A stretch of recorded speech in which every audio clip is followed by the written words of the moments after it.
My daughter was dropped off close to school this morning, but never made it. Madeline Soto went missing last February, the day after her 13th birthday party at her grandma's house in Kissimmee, Florida. Her mother, Jennifer's long-term boyfriend, Stephen Stearns, age 37, was arrested 2 days before Maddie's body was found and appears to have done the unthinkable. One good look at his arrest affidavit is enough to make any sensible person feel absolutely sick to their stomach, guys. It is freaking disgusting. The initial affidavit does not include the possibility that he was the one who also claimed Maddie's life. It took nearly 2 months from the day Madeline disappeared to Stearns finally being charged with first-degree murder.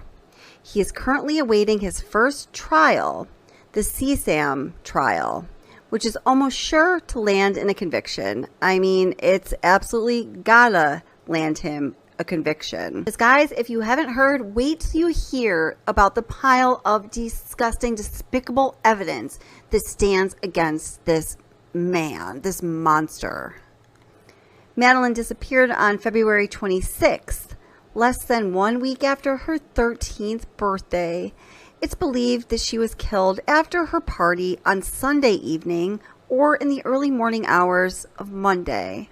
Just released on June 5th, 2024, is the body cam video of Stephen Stearns and Madeline's mother, Jenn Soto, in the police station reporting that Madeline was missing. Take a look at this video. Again, just released. Thank you so much. Of course. Do they speak English? Yes, yes. This is mom. This is mom?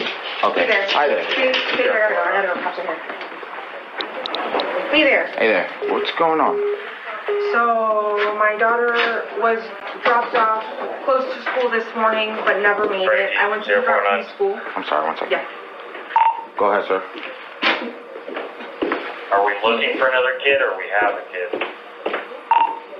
Looking for another one. Alright, so people are still on the scene, let's put that out in the possible location. How long? 13. I'm trying to get there right now. Absolutely. Okay. Alright, So she was supposed to be dropped off at school, didn't make it to school. Didn't make it to school. I went to pick her up from school today, Okay. and she never came out. They announced it over the speaker, and I'm just like, maybe she walked here, because sometimes she'll walk here to this office. The question is Jenn Soto guilty? Does Jenn Soto have guilty knowledge of her daughter Madeline's murder? All right, everybody. Well, welcome back to Watch the Obsession live stream and chat. It is Watch the Obsession Friday night, date night, when we almost always have a live stream on this channel covering a number of cases that we talk about. Oftentimes I do a watch live stream on Friday nights, but I thought that this week I would do something a little different because this case is so important. It was the disappearance and then the found to be murder of 13-year-old Madeline Soto, just a day after she celebrated her 13th birthday. And guys, the details that have come out about this case are really hard to take in. They are graphic. They are many. The evidence against her stepfather, I say stepfather with air quotes because this man, Stephen Stearns, was the boyfriend of Madeline Soto's mother, Jenn Soto. They had been dating on and off for, I believe, 9 years. Is that right? I think it was 9 years. They'd been off for a little while, and he was just kind of coming back into their lives at the time of her murders. When he wasn't, shacking up at Jenn Soto's house, he was, for the most part, staying with his parents.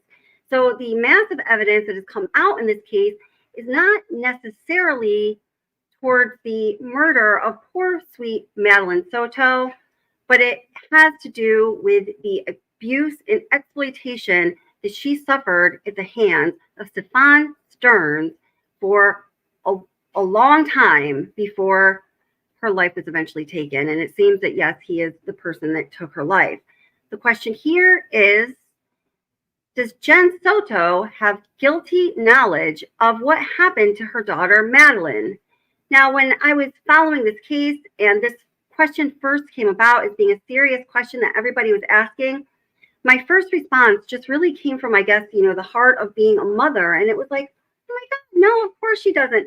How could she have known the suffering that her daughter was enduring, the things that were happening to her, and how could she have any knowledge about her daughter's death and not tell authorities right away and still be walking on this earth, right? But, as I started to listen and pay attention and the details unfolded, the least that I can say is that Jenn Soto's behavior, and I'm saying this as a behavioral therapist, I studied persons' behaviors for my career, is very unusual, disturbing, and alarming.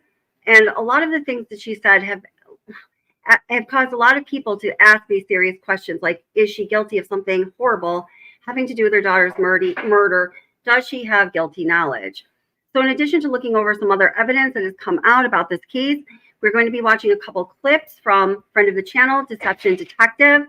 His channel is awesome. If you guys aren't familiar with it yet, he covers a number of cases, a number of missing children's or murdered children's cases, in addition to some other things. He's done a lot on the disappearance of, oh my gosh, Madeline. Oh, why can't I think of her name right now? I was just watching the videos. It's just stuck in my head. Madeline McCann, which was so long ago, right?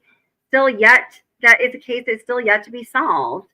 He's talked about so many different cases. He's just a great channel. So I want to give a lot of props to him.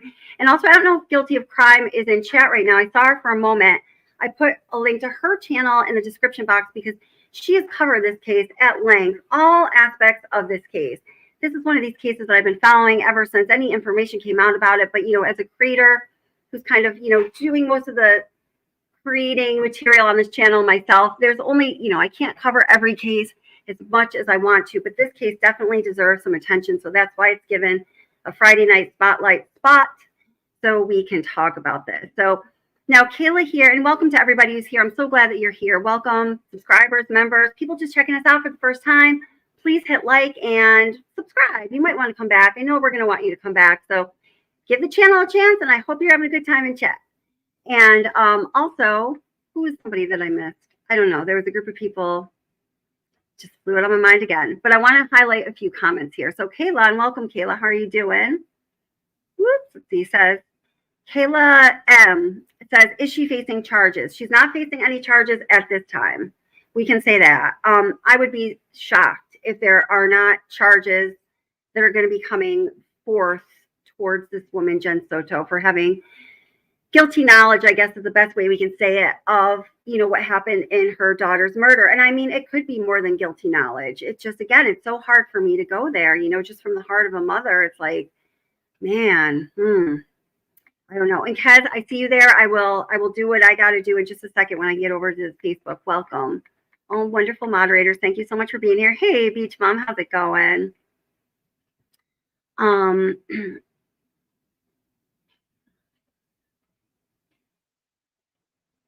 Okay, so Anna Orlando, and hi Anna, how are you? Says, well, they had to have the grand jury conviction or the grand jury indictment of Stefan. That then came the arrest. That's why it took 2 months to do it the proper way. Thank you. And we're going to go into those details. Thank you so much for adding that. Yeah. Some of you guys might know more about this case than I do. That's for sure. Please feel free to contribute. I love that. Yeah, you guys make the channel. And then Adam was saying in response to Kayla's question, says, Kayla, not yet. My theory is this. Got to make it a little bigger so I can read it. She's not a threat at the moment, and they can take their time putting an airtight case together. You know what, Adam? I think that you're right about that. That sounds just about right to me. It's like they had to get Stefan Stearns off the street because the evidence that they had against him, the copious amounts of evidence they had against him of what, I mean, the thing is, and, please be careful what you say in chat. YouTube is always kind of monitoring what we say. And sometimes I might come out and say something because I don't want to play those little word kid games of dancing around, saying what really happened, but we can't just keep saying it over and over again. YouTube, hi, YouTube, we see you. The sexual abuse charges towards Stefan Stearns for what he did to Madeline, the details, the evidence has come out. The details are horrific and the evidence is copious. It's a lot. I mean, there are videos and photographs that show Madeline's face, so she's perfectly identifiable, and Stefan Stearns' body parts in the same picture with identical identifiable marks on them. If we read through any of the evidence, it gives you a description of what that is. In some pictures, there's actually his face, so they know it's him. I mean, there's really no question about what he did to Madeline before her death, and it's horrible. It's horrible. Yeah, and it's horrible in a way to talk about, but what's important that we talk about is what happened to Madeline. That something like this doesn't happen to other children or little girls, children in general, and that the people, anyone who is any kind of responsible for any of the horrors that Madeline endured, those people need to be brought to justice as completely, fully, and swiftly as possible. It's horrible stuff. Let me get a couple more comments here. Hey, seriously, how are you doing? Nice to see you too, my friend. Kayla, I'm glad you came in the beginning too. We'll do some background on this case and everything. Oh, thank you, Joanna. That's so sweet. Thank you. Thank you so much. I really appreciate that. That really makes me happy. Welcome. I'm glad you're here. Oh, Guilty of Crime is here. Guilty of Crime is here. So Guilty of Crime, are you interested? Would you come up on panel at some point? Would you grace us with your presence? She knows a lot about this case. Again, if a moderator could please grab her channel link and put it in chat. She has a great channel. She's just a great, vibrant personality. I was really attracted to her channel because I just saw it come across my, autoplay one time, and I just really liked her personality. And then I started to watch her channel. I was like, it's a great channel too. So you will really enjoy Jay, the creator of Guilty of Crime, and I'm so happy that she's here. She says, hi, Kelly, what's the obsessed peeps? She should be charged with child neglect. Absolutely. Obstruction of justice and possibly more. I agree with you. And we'll see by the end of this live stream if you guys agree with that as well. Absolutely. 100% on, Jay. Honey Bun, how are you doing? Honey Bun says God is in the house, and God is always watching, and my gosh. If he has been watching Stefan Stearns, he surely is not happy. Okay, she can't come up on panel and say, awesome, RVing it, and not a good, and well, I hope you're having a great time with your family. That's awesome. That's super important. I hope you're having a great weekend. You deserve a break. You deserve a break. But everyone, definitely go check out her channel. Clar says, hey, Kels, children need to be taught from an early age that sexual abuse is not their shame. Absolutely. Yeah, such an important message. Thank you for saying that. It's the abuser's shame. Yeah, absolutely. I am a behavioral therapist, and prior to that, I was a special educator for most of my career life. I've been working with young people who have had a difficult time in life in a lot of different ways. And there have been so many young people I've worked with who have been victims of sexual abuse. And what you just said right there, beautiful, super important message. Thank you so much for saying that. Mandy K says, the question in any essay case with parents is, did they not see it? Did they not want to see it? Or did they see it and pretend not to?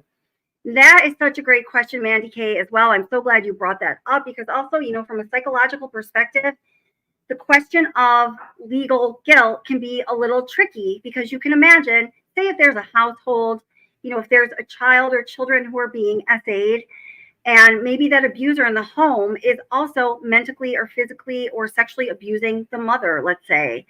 And maybe the mother feels, under control of that abuser's presence in the home or whatever the case may be. There's a lot of psychological games that people can play with themselves.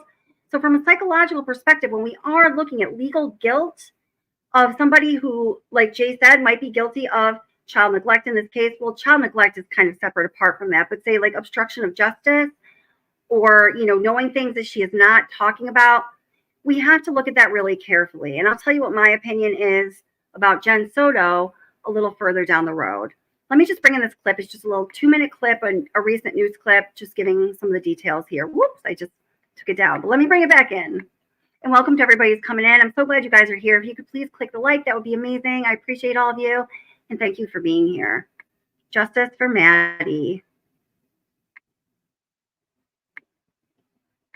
More documents detailing the abuse and murder of 13-year-old Madeline Soto were released today. The nearly 900-page document goes over interviews with Soto's mother and her mother's boyfriend, Stefan Stearns. He's the man accused of raping and killing the little girl. West 2's Luana Munoz is here. Luana, you spent most of the day going through these documents. A lot of information in there. Yeah, a lot of that information. We already knew some of these disturbing facts about this case, but this particular document paints a slightly greater picture of the level of abuse that Madeline was subjected to, where Stefan Stearns was the day that she disappeared and how Madeline's body had been discovered. During the interview, detectives were asking Stearns where he went the day that Madeline disappeared. And what he was telling them just wasn't consistent with where his car had been seen on surveillance footage, and it didn't add up with his Google Drive locations on his phone. Detectives found images of Madeline in Stearns' phone of her being severely sexually abused, sometimes even when she was asleep, and it was evident that the abuse was happening in her own home. Stearns had been saying that he dropped Madeline off at school at around 8:30 that morning, but investigators had video showing him discarding a tire and several items that they later found were Madeline's in a trash compactor of his apartment.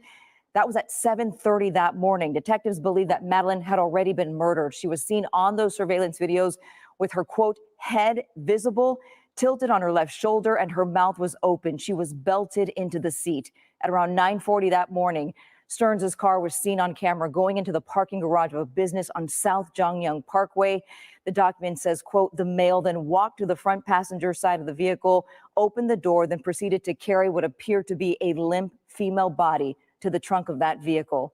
The document's also revealing how Madeline's body was found by detectives tucked behind a line of bamboo trees off of Hickory Tree Road in St. Cloud. I did reach out to Kissimmee police asking if anyone else could potentially be arrested in this case, but haven't yet heard back. Jesse? Okay, so yeah, and Stephen Stearns has been indicted for first-degree murder. I don't think I was clear about that in my little intro there, so I just do want to make that clear. So yeah, let me bring another video here into the stream. This video is going to be, let's see, from great creator. I'm sure many of you know her channel, true crime creator, Christina Randall. I'm going to have to put that in the description. I didn't do that yet, but I will do that. And if moderators, if you could put it in the chat, that would be amazing. And then she also has a channel where she talks about just her life and a number of different things, because she's just a really compelling, awesome personality. People like to listen to her. She's super. I love Christina Randall. She had done time in prison when she was younger, and she talks all about her story. She's gone through a lot in life. She's very real. She's very down to earth, and she's a great spokesperson for these people that we talk about who have been harmed in true crime cases. So I'm going to bring that into the stream here. So her video is called Her Mother Allowed This? More disturbing details in the Madeline Soto, wait, it gets cut off. In the Madeline Soto case. All right. So this is Christina Randall, true crime and other creator. Oops. I went to where she just started talking about. Let me see if I can pick it back up. Let's see. Madeline, Jennifer, and her ex, long-term, on-again, off-again boyfriend, Stefan. Now, full disclosure, this is my third time trying to film this because I keep filming it. I just keep telling y'all everything that I think. And, I'm trying to reel it back in this one. So we'll see if we'll get through it or not. Thank you. Before we get into it, though, I did want to let you guys know, if you don't already know, hi, my name is Christina. I do have a second channel, which is Casually Christina, and we just do things way more casually over there. I also have a Patreon. My Patreon is for 18 and up. And over there, we talk about more personal stuff. We go live over there. And there is and again, I would suggest checking out all of these channels or the Patreon that Christina has. I belong to very few Patreons or anything like that, but I am a member of this Patreon. I just think she's just super. She's just a great woman. I hope you all had a wonderful weekend. I hope y'all got to relax or do something fun. Happy Father's Day to all of the fathers out there. We appreciate y'all. We love y'all. We need y'all. Hope that you guys got to eat a good food and you were shown how much you are appreciated. So again, happy Father's Day. So in today's video, we're going to be doing a part 2. And I'm going to really be talking a little bit more about Jennifer Soto in this video. If y'all did not watch my first video, go and check that one out, having to do with Madeline, where I talk about Madeline, Jennifer, and her ex, long-term, on-again, off-again boyfriend, Stefan. Now, full disclosure, this is my third time trying to film this because I keep filming it. I just keep telling y'all everything that I think. And, I'm trying to reel it back in this one. So We'll see if we'll get through it or not. Okay. Before we get into it, though, I did want to let you guys know, if you don't already know, hi, my name is Christina. I do have a second channel, which is Casually Christina, and we just do things way more casually over there. I also have a Patreon. My Patreon is for 18 and up. And over there, we talk about more personal stuff. We go live over there. And there is a $2 tier for all the true crime stuff that cannot go onto YouTube due to their terms and policies. That goes over on my Patreon under the $2 tier. And we do talk a little bit more freely over there, okay? But make sure you read the full about section and what each tier offers before you join. I also am on Facebook, Snapchat, Instagram, and I'm on Like to Know It. And Like to Know It is a platform that I post links to a lot of the things that I like or that I use or that y'all ask about, like this dress or these earrings, this necklace, makeup, furniture, stuff like that. Just whatever. I post that over on my Like to Know It, and all of those links are down in the description box if you would like to come and check me out. Before we go any further, I did want to stop and thank today's sponsor, Liquid IV. All right, I'm going to go through the sponsor. I'm going to go past all this, but anyway, it's fine. We just want to you faster and more. Anyhow, let me get through the sponsorship though.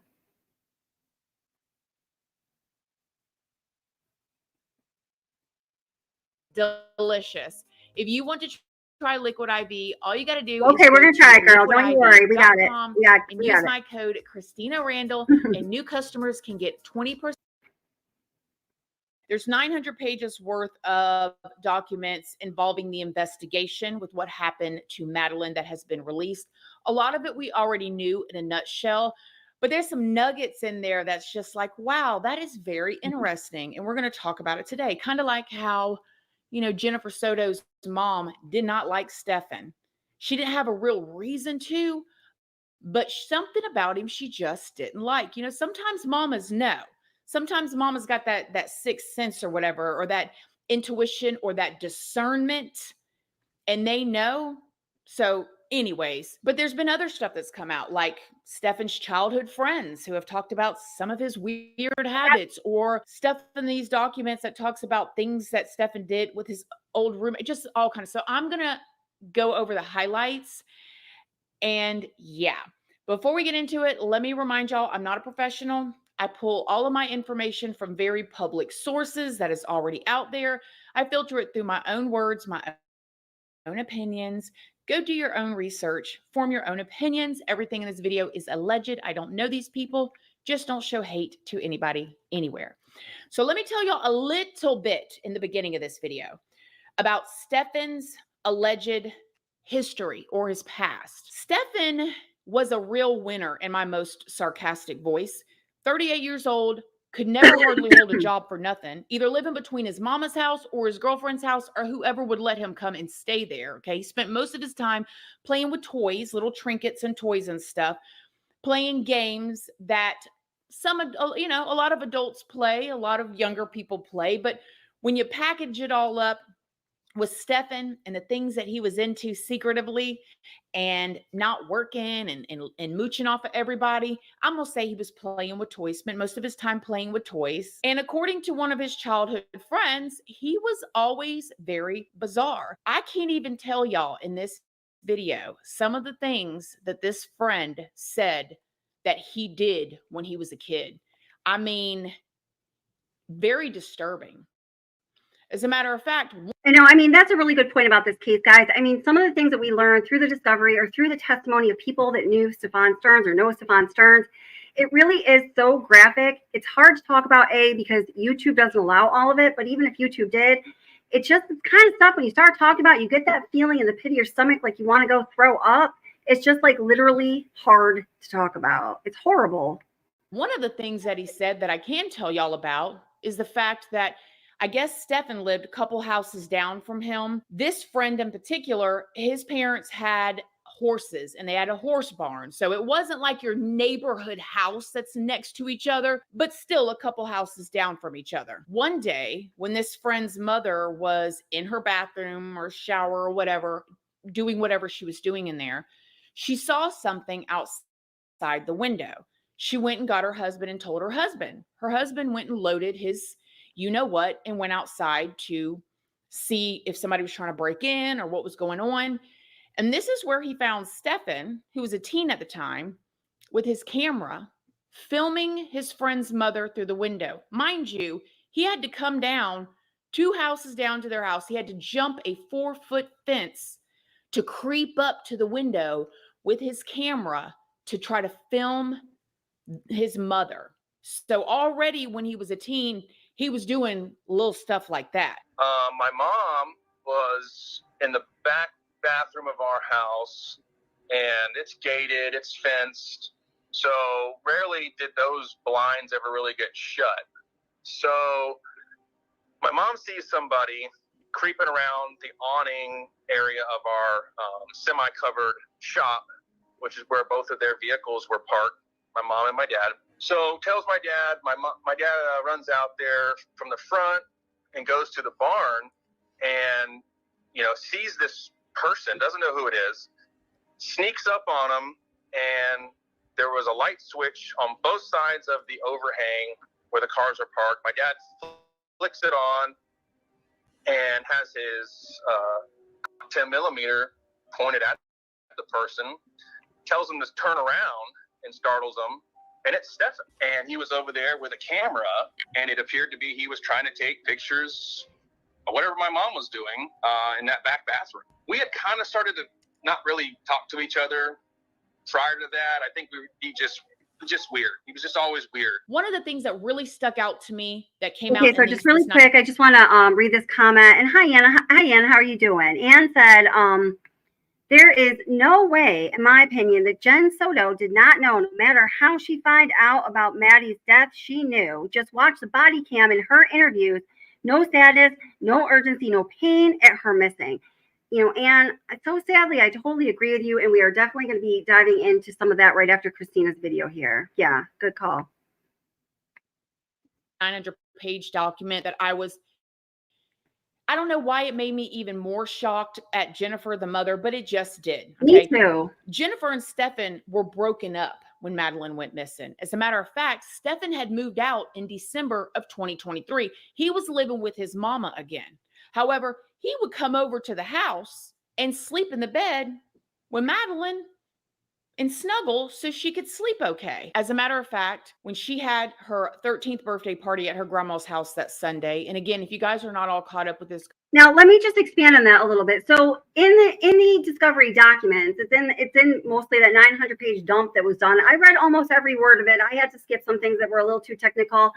Some things were a little too heartbreaking. I had to go back and read because, again, just reading this stuff, it gives you that feeling in your stomach like you're going to go throw up. I mean, it really viscerally hits you when you really go through all of this firsthand primary legal, evidence, documentation on what happened in this case. But one of the things is, Jenn Soto apparently says that she has like this really bad anxiety. She has terrible anxiety. She has anxiety. She always talks about Madeline having ADHD, just all these labels for all of these mental conditions that everybody has coming from Jenn Soto. But she would regularly have little Madeline, who is, 12, 11, 10 years old, go sleep in a separate bedroom with her on again, off again boyfriend, who she clearly did not trust. I mean, or there was something odd going on, right? She knew it. She would let Madeline tell Madeline to go sleep in a separate bedroom with him. Like, what the fuck is up with that? I mean, as a parent I have a boy, he's 15 years old, but my God, even a boy, there is no way. I just cannot wrap my head around the decisions that this woman made concerning her daughter's safety and well-being. It's disgusting. Go and watch my first video. You'll know exactly what I'm talking about. The party started at 3 o'clock, according to Jennifer, her mother. And remember, her own mother wasn't even there for a birthday party. She had to work that day. However, sometime in that afternoon or that evening, Jennifer said she didn't really know what time the party ended. Stefan was the one that went and picked her up and took her home to get her ready for bed, which I find very interesting because if she is 13 and she's mature enough for y'all to drop her off a half a block or a block away from school, and she can cross the street with all these cars around in a very high traffic area and hang out in front of the school and do all of these other things at her age just fine, and she can't get herself ready for bed. What does that even mean for a 13-year-old? Nevertheless, get her ready for bed. Jennifer, the mother, said in the police report that night when she got home from work, she was tired and she wanted to sleep in the next morning. So she tells Stephen and Madeline, go upstairs to room 4 and y'all go to bed. From what it says in these documents, they live in a 4-bedroom condo. Looks like a really nice looking condo. One of the bedrooms lives a roommate along with her 15-year-old son. So there's 2 people that live in one of the rooms. That leaves 3 bedrooms open. One that the mother's in, 2 other bedrooms. I'm sure there's a living room, a couch, anything. I grew up sleeping on the floor in some places. Any of y'all? But no, Jennifer decides that she sends her ex-boyfriend upstairs to sleep in the room with Madeline. In a lot of those interviews that we watched when she was missing, when Madeline was missing, and Jennifer was speaking to the camera. And I'll tell you right now, I honestly don't know about this in Florida. And this is something that we can look into the letter of the law and easily probably figure this out just among ourselves. But I can tell you right now, in New York State, that could very easily be a chargeable crime. Cameron kept saying, we dropped her off. Monday morning, we took her to school.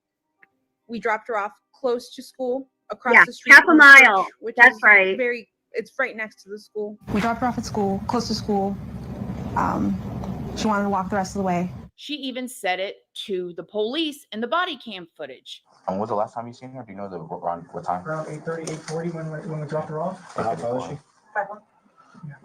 Come to find out now that not only did Jennifer not drop her off at school that morning, Stephen didn't drop her off either, but her mother, Jennifer, actually hadn't seen her at all until the night before when she sent them to bed.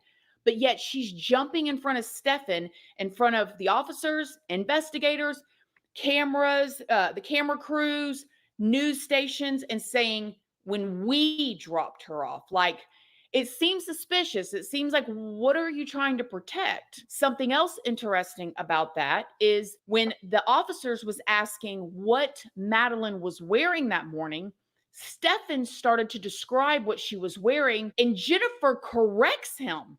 What was she last seen wearing? Green hoodie. Green hoodie. White Crocs. White Crocs. Either blue or black pants. I think black shorts. Black shorts? Yeah. Black shorts? Okay. And says, oh, she had on black shorts, which she didn't have on black shorts. She had on blue pants because we're reading it in the documents when they found her. But why would Madeline's mom, who did not see her at all that morning, didn't see her since the night before, definitely didn't see what she wore to school that day, not only jump up and give the answer to what she was wearing, but overtalk him, the person that did see her, and then give wrong information to what she was wearing? And no, she didn't even see her. Like, y'all, that is beyond weird to me. When I saw that, I thought, it seems like you're kind of trying to hide something, but that ain't it. Then it comes out in the documents when you read what she said. The officers was interviewing her, asking her about Stephen's relationship with Madeline. The officer asks, what are the sleeping arrangements? Well, Jennifer says, well, sometimes, Madeline sleeps with just me, or if Stephen's there, sometimes Madeline sleeps in the bed with, Stephen and me. That's all she says. Then the officer says, does Madeline ever sleep alone with Stephen? And her mom goes, yeah, well, sometimes. Why didn't she offer that information? Why did she leave that part out? Maybe if she forgot one thing, it would make sense. But the fact that it's almost like she was trying to protect him or hide something from the beginning. And I don't understand why. We already know what Stephen did because they have now talked about him being on the security camera footage and them believing that Madeline was not even alive that morning. Our detectives have determined that Madeline was never dropped off. Instead, we believe she was already dead at the time and that Stephen Stearns moved her body in the early morning hours on that day. About the 17th. I just want to read a couple of comments here. So, Anne brings up a good point. I was going to touch on this because I mentioned in the beginning that Jenn Soto said that she had this terrible anxiety and she couldn't sleep and she had to go to sleep. She would just say this in general because she'd have to go to work the next morning. It'd be really important that she got a good night of sleep. Well, Anne brings up this super important point that says, Jenn only worked up to barely 20 hours a week. She was on SSI. So that's like, supplemental income for people that have some kind of a disability. So why was it so important to work on the day of your daughter's birthday party? Right. Or why any day of the week was it so important that you got your sleep for your barely existent job the next day that you would allow your daughter to go sleep with herself in a separate bedroom with a freaking monster? These questions are important and big. 1,500 images that they found on his phone. Wait, I think it's 1,700. Let me go back. It says it right here. Is it 1,700 guys? Well, here she's people gonna say underage, and with hundreds of them being of Madeline that they found on his phone.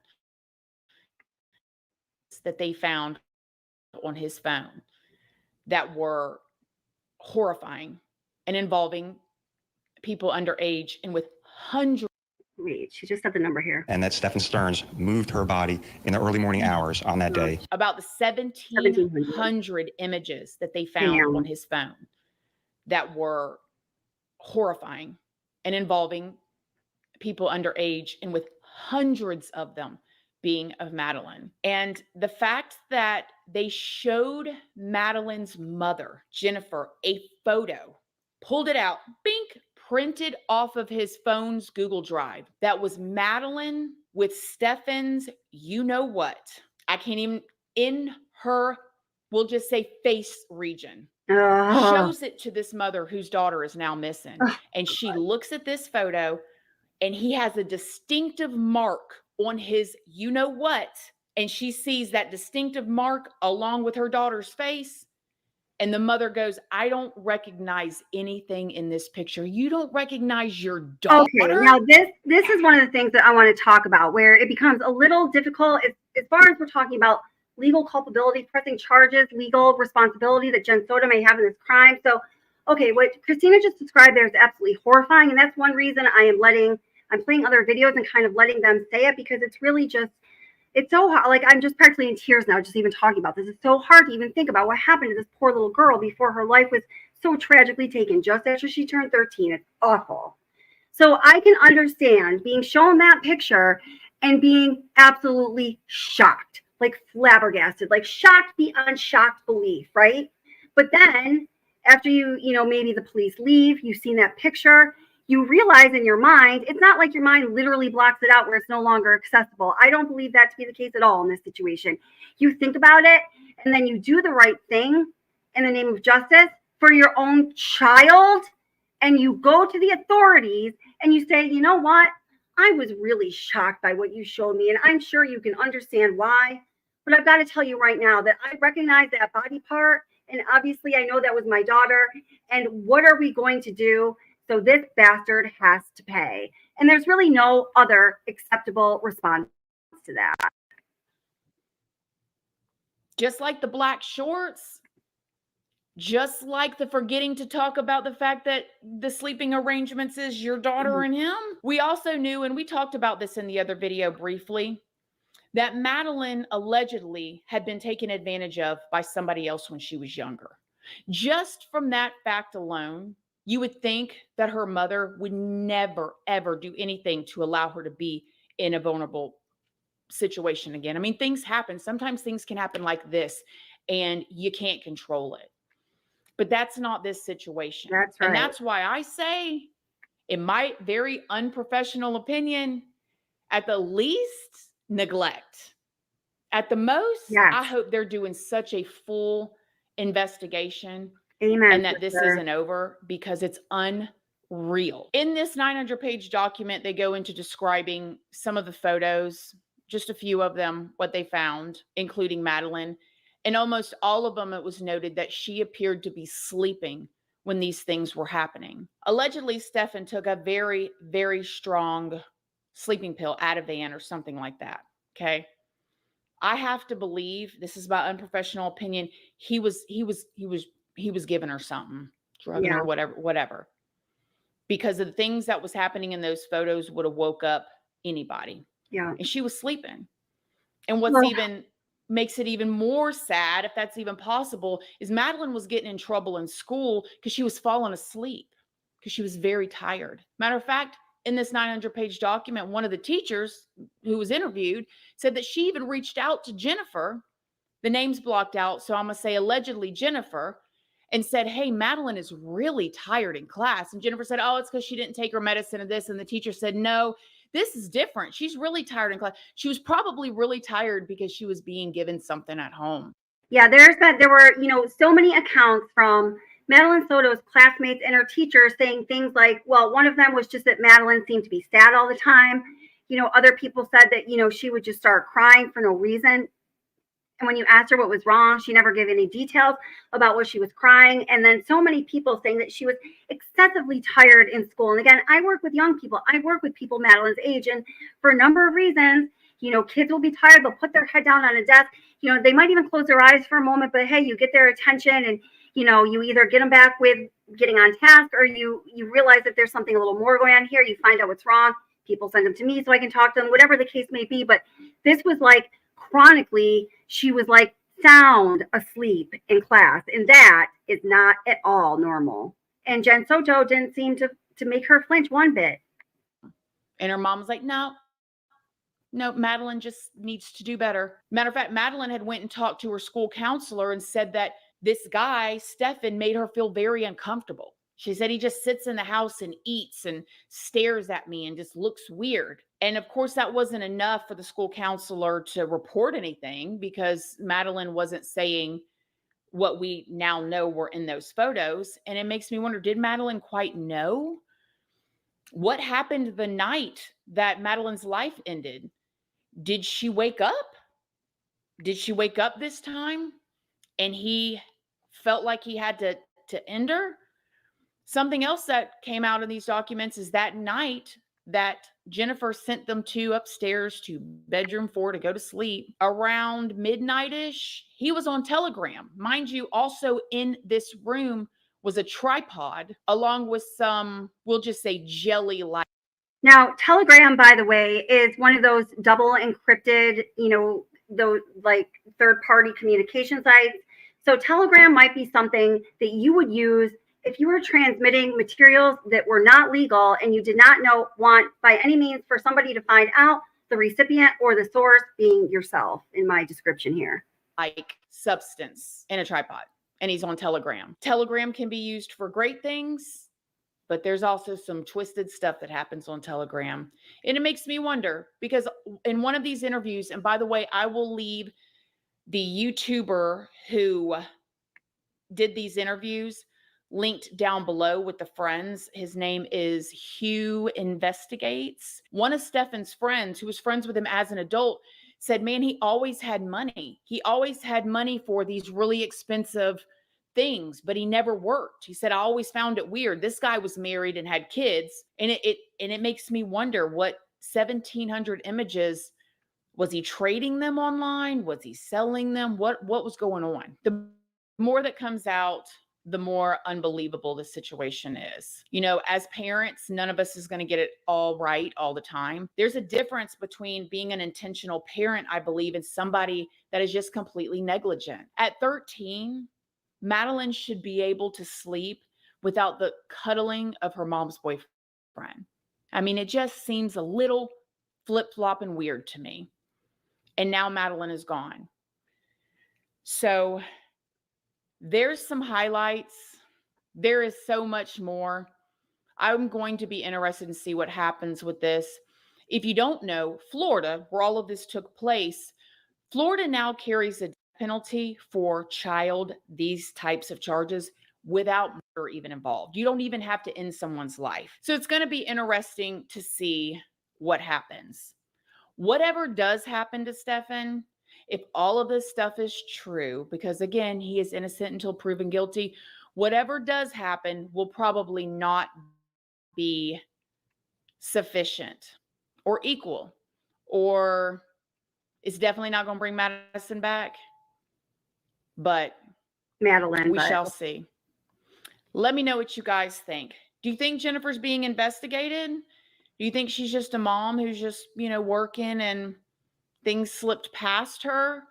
What do you guys think? Let me know what y'all think in the comment section down below. Other than that, I love y'all. Thank y'all so much for being here, and I'll see y'all in the next video. Bye. All right. So again, guys, that was Christina Randolph. Great channel. She covers a number of different things. She's really down to earth. She does her research. She's good. We love her. And again, also Guilty of Crime, who's in chat here, is a channel that has covered all aspects of this case extensively. I definitely suggest that you go check out her channel. I'm going to read a couple of comments, and we're going to take a look at some of the work that the deception detective has done in this case. So Adam Drives Helen says, Maddie was home with Stefan Stearns alone for at least an hour and a half before Jenn got home from work. And again, for those of you that just come in here, welcome. But we have made a point of saying that, Jenn's work schedule was up to 20 hours a week. She was on SSI. SSI does not allow you to work more than 20 hours a week and still keep your SSI benefits, quote unquote. So that is the case with that. Yeah. Let's see. Let me just try to get down to more current time here in the comments. They're just moving a little bit fast for me. Yeah, I agree. Guilty of crime. Your comment just went by. I was going to pin it, but Adam Drives Helen says, I legit wanted to give Jenn Soto the benefit of the doubt, as did I. Adam Drives Helen. I reserve judgment till I possibly could no longer with this case, but my mind is now made up. But Adam Drives Helen says, I legit wanted to give Jenn Soto the benefit of the doubt at the start of this, but after the videos and interviews, I can't. I don't think Karen Reed hit OJO with her car. I said what I said. Okay, we got that too. Karen Reed is another really interesting case out there. So many of them, but so many terrible things happening. And hi, Fluffy Muppet. You said something earlier I wanted to go back to, but I forgot to start. But thank you for being here. Fluffy Muppet said, Jenn chose a guy over Maddie. It seems like she did. And that is just, I can't even. She was uncomfortable in her own space. Again, selfish. Yeah, I think selfish is definitely a word that we can all agree describes Jenn Soto.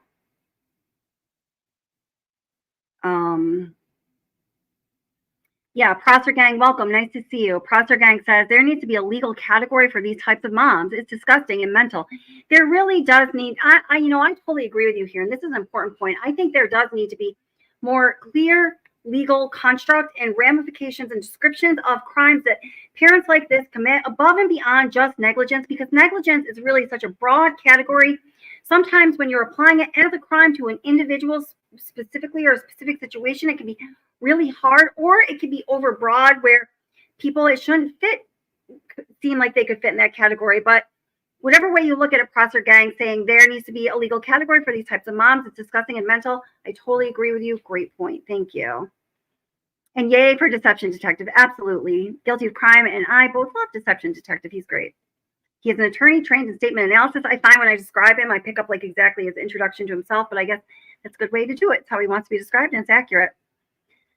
Nelson, welcome. How are you doing? It's nice to see you. Said Jenn looked guilty as heck in the body cam footage at the school. Body language indicated deception. Body language did indicate deception, and so did statement analysis. And I think that's an important point to make. When it comes down to statement analysis, even though I'm a behavioral therapist versus body language indicating deception through nonverbal indicators, I do find statement analysis to be more accurate more of the time. But there's definitely a place for body language and all of that too, and we will take a look at that. Thank you for that comment, Nelson. Jesse Essex asks, does anyone think Maddie invited Stearns to the party because she was looking for more guests and gifts? Bring 13, and in today's world, she may have wanted quantity over quality. Well, Stefan Stearns was not welcome at that party, right? I know Guilty of Crime and some of the people from her channel a lot were talking about this. I know Stefan Stearns was, it was made very clear that he was not welcome at the party. Maddie's 13th birthday party was at Jennifer Soto's mother's house. And I thought it was a question as to whether Jenn was even welcome or not. But some of the people here in chat are saying no. What do you guys know about that? Green Eye Bandit, welcome. How are you doing? It's nice to see you as always. Says, I'm in Florida. We have the death penalty, and our governor, DeSantis, has no problem executing people. Ain't that the truth, girl? That creep is toast. This might be the only time I might ever say that I am glad that DeSantis is in a position of power when it comes to this case and ensuring that he gets what he deserves. Mom needs to be investigated, in my opinion. She knows a lot more than she's saying. Absolutely, she does. Yeah.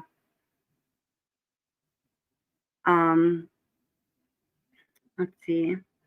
Amanda Kay says, it's not always a parent's fault. Stuff can happen. Very good point. No matter how well they parent. However, it's a lack of emotion Jenn Soto had after the fact, like finding out about the essay in her home. Absolutely great point. Well said. Yes.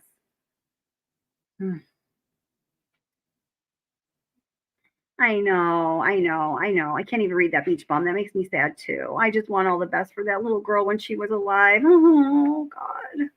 All right. I'm gonna bring in I know, I feel like I'm gonna cry. I'm gonna bring in the Deception Detectives video. There's 2 of them. We're gonna watch a bit from each of them. So I'm gonna bring in the first one that he did. Well, he may have done more. There's 2 that I'm gonna be showing. The first one that he did, like chronologically. Okay. Oh my God, so fucking sad. Ugh, just cannot.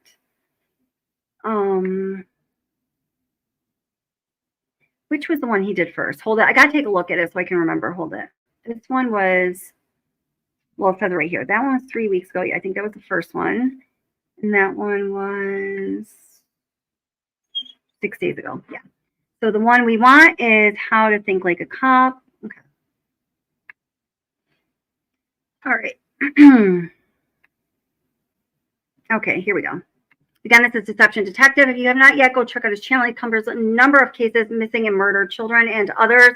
He's recently done an analysis of Nicole Kessinger, aka the Skanky Empanada, as we like to say on this channel, and also of Chris Watts' interview from Dodge Correctional Facility from February 2019, after he'd already been sentenced for the rest of his life to be in prison, and the 3 investigators went back. It's really interesting, compelling stuff. Definitely go check it out.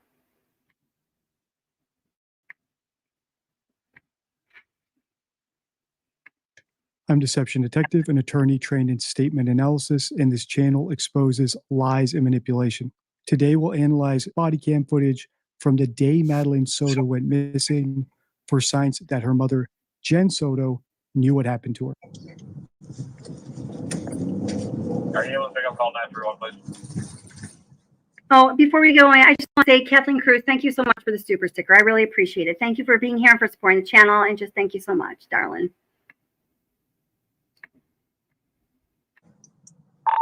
I'm currently working possible signal 8. Can I hold off on that? This number from the other one? 26.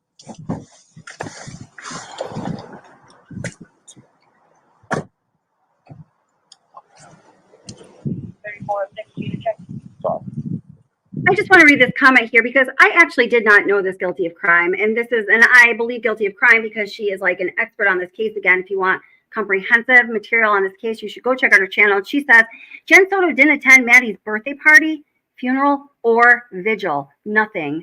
That is totally fucking shocking. Are you serious? She has been nowhere. Mental hospital and then hiding with a family. That is disgusting. I can't, that is freaking horrible. I didn't even know that. That is horrible. What a disgusting human being. Can you imagine? Oh my God, that's terrible. I'm just going to keep playing this because I just have to get my thoughts together, but that is terrible. That is terrible. Oh my God. Of course. Do they speak English? Yes, yes. Okay. This is Mom. This is Mom? Okay. Hi there. Hey there. Hey there. What's going on? So my daughter was dropped off close to school this morning, but never made it. I went to pick her up from school. I'm sorry, 1 second. Yeah. Go ahead, sir. When someone's asked an open question like, what's going on? The answer can be very revealing because whatever the person says first is their priority. In this case, Jenn didn't say, our daughter is missing, or our daughter might have run away, or we can't find our daughter. Instead, it seems like she was starting to build her narrative, her alibi. Well, we dropped her off at school and I haven't seen her since. Ever since the beginning, I've thought that this story about dropping her off was scripted, and as time goes on, it seems like I've been proven correct. And the reason I thought it was scripted was because Jenn was tripping over herself to get that information out there. I have to say, I absolutely think that this is scripted. And ever since we saw this, I mean, this was like, when this came out, this was when I was like, no doubt, hands down, she is guilty for all the same reasons that he's stating right now, and a couple more having to do with body language that we'll talk about after this. But yeah. There. And she said it almost verbatim every time she recited it. There's also one other inkling of deception here, which can be found in my deception deck, my 52 favorite rules for spotting lies and manipulation. And that is passive voice. Jenn did not say who dropped Madeline off at school. She simply said Madeline was dropped off. Liars frequently use passive voice to minimize their involvement. If the subject is missing from a sentence, especially in cases where this omission results in grammatical awkwardness, or in this case, situational awkwardness, where I would expect her to be very detailed about who dropped Madeline off, because that's the last person who allegedly saw her alive. He makes such a great point here. I just want to read a couple of comments because you guys are making such great comments. I just want to slip some of them in. Kathleen Cruz says, at this point, I think Jenn was jealous for her own daughter, which is completely sick. I believe that to be true, Kathleen, and I'll tell you why after we watch this, because I don't want to break this up too very much. And then Lee RD says, so calm, I'd be a wreck. Yeah, that's very telling, isn't it, Lee RD? That's a really great point as well. And then guilty of crime again, who has covered this case extensively and knows all the details maybe. He said, yes, Kelly, she is worse than people think. No, poor Jenn Soto. Hashtag arrest Jenn Soto. And then we've got Zabe, who I think just came in. Welcome, Zabe. Zabe says, Jenn could have showed up if she wanted to. She could have medicated her anxiety and participated in the vigil and funeral. At least that's what Valium is for. You know, I think of, well, okay, it's connected to a personal situation I had recently. And I don't want to bring it in case anybody involved watches my channel, because they do sometimes. But it ended up in this conversation where I know this person who is local here. He's an attorney. He has always been a big motorcycle. He's into motorcycles. He was driving his motorcycle, had his wife on the back of his motorcycle, went to turn, and there was a large truck in front of them that did, I don't know. He ended up getting in a fatal accident, basically. Fatal for his wife. His wife died. Can you imagine? He was the person driving the motorcycle. He was really wrecked. I mean, they didn't think he was going to survive either. Well, his wife's funeral was, a few days after the accident happened, after she died. And he showed up at the funeral, having taken an ambulance there from a hospital. It was an hour and a half away, in a stretcher, hooked up to all the things he needed to be hooked up to keep him alive. Yet he was still at the funeral. To not attend her child's funeral, I don't care what anybody in the world says. I will never find an acceptable excuse for that. Thank you, Zabe. Live. It may indicate that the speaker is attempting to evade responsibility. In this case, Jenn could have been trying to hide the identity of who dropped Madeline off. But as we know now, what she was really doing was trying to hide the fact that nobody dropped Madeline off. Does this mean that every time someone uses passive voice, they're lying to you or they're trying to minimize something? Of course not. It all depends on the context. Are we looking for another kid or we have a kid? Looking for another one. Alright, so people are still on the scene, let's put that out in the hospital location. How long? 13. I'm trying to get there right now. Okay. So she was supposed to be dropped off at school, didn't make it to school. Didn't make it to school. I went to pick her up from school today, and she never came out. They announced it over the speaker, and I'm just like, maybe she walked here, because sometimes she'll walk here to this office. I came here, nothing. I went back to the school, they were closed. I got an email from the school saying she was absent, but I also messaged her teacher, and he looked at her entire attendance today and saw that she was completely not at school. I want to put this in context. This is her first statement to law enforcement that's on videotape here. This is right after her daughter went missing, that very same day. This is just hours later after she, arrived at the school. She says an hour early before dismissal, which is weird in itself. And then she found out her daughter wasn't there. This is a very short time after. So we are looking at a mom telling the story about her missing daughter shortly after she found out it happened. I mean, how abnormal is this behavior here, just on its face by appearance? Today either. Okay. So she never made it. Okay. What's her name? Madeline. Madeline. Madeline. Last name? Soto. Soto. Soto. Yeah. Date of birth? February 22nd, 2011. February 27, 2000. 22nd. Oh, sorry, 22nd, 2011. 2011. Just her 13th birthday. 13. 1418 Charlie Worldwide. What's the name of the single aid? Madeline Soto, age 13. I'm trying to get a clothing description now. What was she last seen wearing? Charlie Worldwide. People hit my call 931 call. Green hoodie. Green hoodie. White Crocs. White Crocs. Either blue or black pants. I think black shorts. Black shorts. Yeah. Black shorts? Okay. Black shorts. All right. Do you know if she has like friends in the area? She does, but she doesn't know where they live. She doesn't know where they live. Okay. On the channel, we've analyzed multiple cases of missing and murdered children, like Madeline McCann, Summer Wells, John Benet Ramsey, Sebastian Rogers, William Turrell, and now Madeline Soto. And in all these cases, guilty parents tend to do 4 things that indicate to me that their story is a hoax. I won't. Now, listen, and just read your message, Jesse Essex, and in summary, it just said that she has a lot of compassion in her heart for this woman because of what happened to her child, and Jesse doesn't feel that she's seen anything that is making her look guilty or complicit. And listen, I totally respect your perspective, but listen to what he's saying carefully, and then we'll talk a little more about that after. But either way, I do want you to know that I do respect your perspective. I know it's not the common perspective here in this chat, but we do respect it. But just, everyone, I guess in that regard, keep an open mind. Go through all of them here because I've done multiple videos about how to spot a hoax. But the very first thing on the list is conclusiveness. Parents who know what happened to their children show no curiosity about it because they already know what happened. Whereas innocent parents, like the mother of Gannon Stouch or the parents of Chase Martins, are never conclusive about anything because all options are still on the table, similar to how when I make a video, I never state conclusively whether. I don't know if it's similar to that deception tactic, but maybe. But the idea is they are willing to buy anything that's going to give them the slightest glimmer of hope that their child might still be on this earth and alive. The parent's going to hold on to that with desperation. And we see none of that from Jenn Soto, none of it. Whether or not the parents are guilty, because I can never be 100% sure. That's why I have the metaphor of stacking my poker chips. So when Jenn says conclusively that Madeline does not know where her friends live, that is a red flag to me. An innocent person would be considering all options. Well, maybe she figured out where one of her friends lived. Maybe she went to one of their houses and is hiding.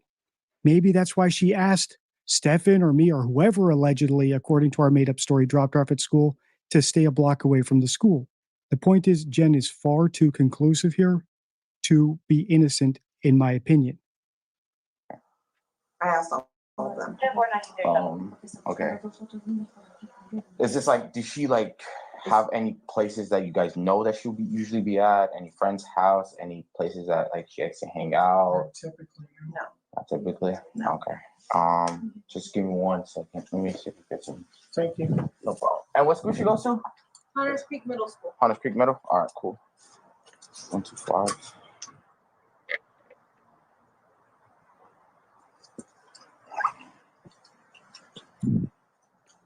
Do you have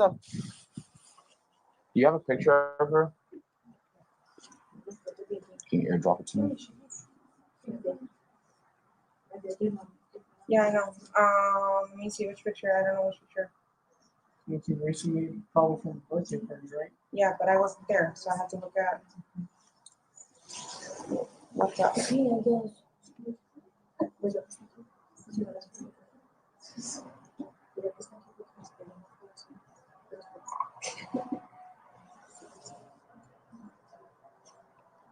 Go ahead.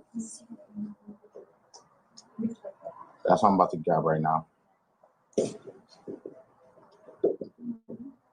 Yeah. All right, cool. Thank you.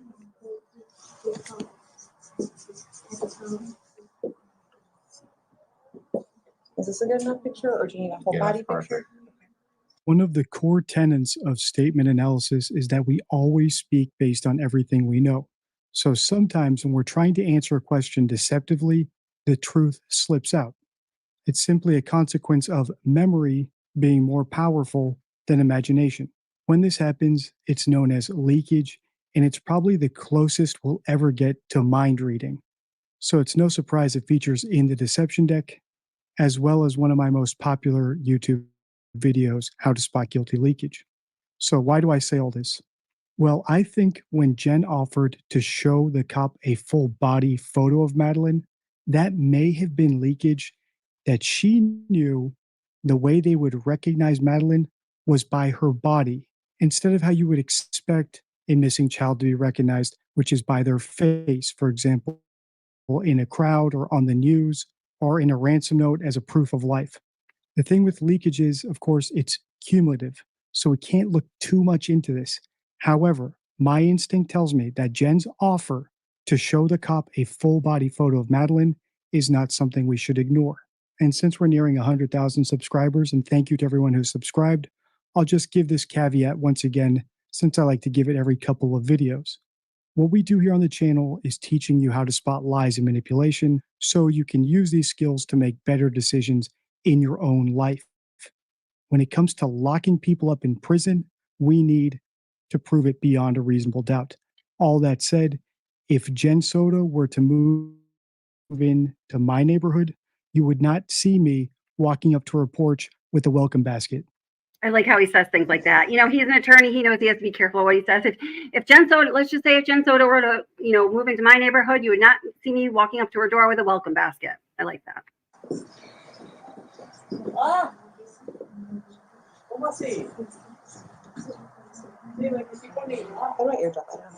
I got you.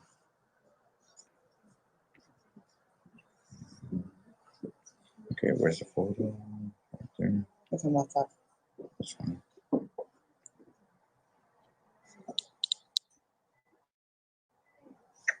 This is it?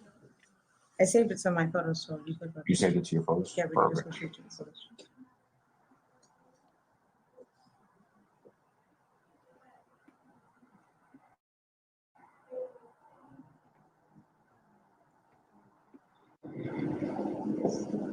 Okay, perfect. Give me a second. Okay, I'm gonna send it out right now to my other guys. Thank you very much. Okay.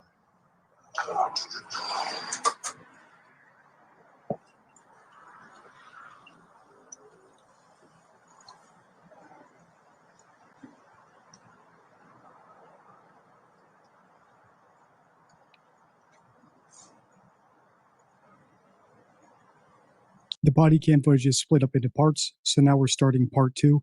You may have noticed it's also redacted. That doesn't affect my analysis because the audio isn't censored. If you want to watch the full unredacted version, check out friend of the channel, Guilty of Crime, who's uploaded the full unredacted body cam after this. Showed up. Oh, So Guilty of Crime. They called since, I don't know when, but whenever they, what did you say? See, there was a shout out to our friend here, Guilty of Crime, and I suggest the same. Cool. My question is not, why is it not a code 3 when it first came out?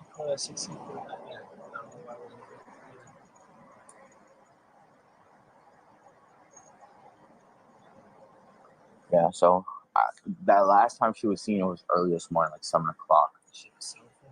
That's what I'm about to see. I'm about to go check. I just try to get as much information now of her clothing description. Send it to Diaz. Diaz has a hit in like a big area full of kids. So if you want to help me out with this one, from my signal expert.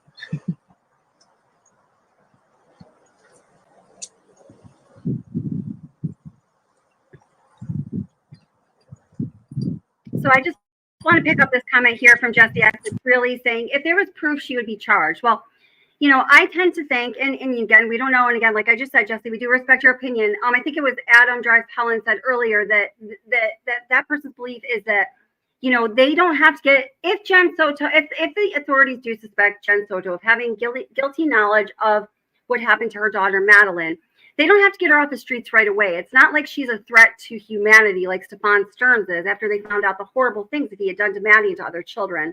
She doesn't seem to be somebody who would be a threat to other people. She may have committed a crime as relative to the murder of her daughter, disgustingly enough. So they really do have the liberty in this case to take their time on that. So that could be why, if there are charges forthcoming, that things are unfolding at the pace that they are right now. We don't know that for sure, but I just wanted to say that in response to your comment there.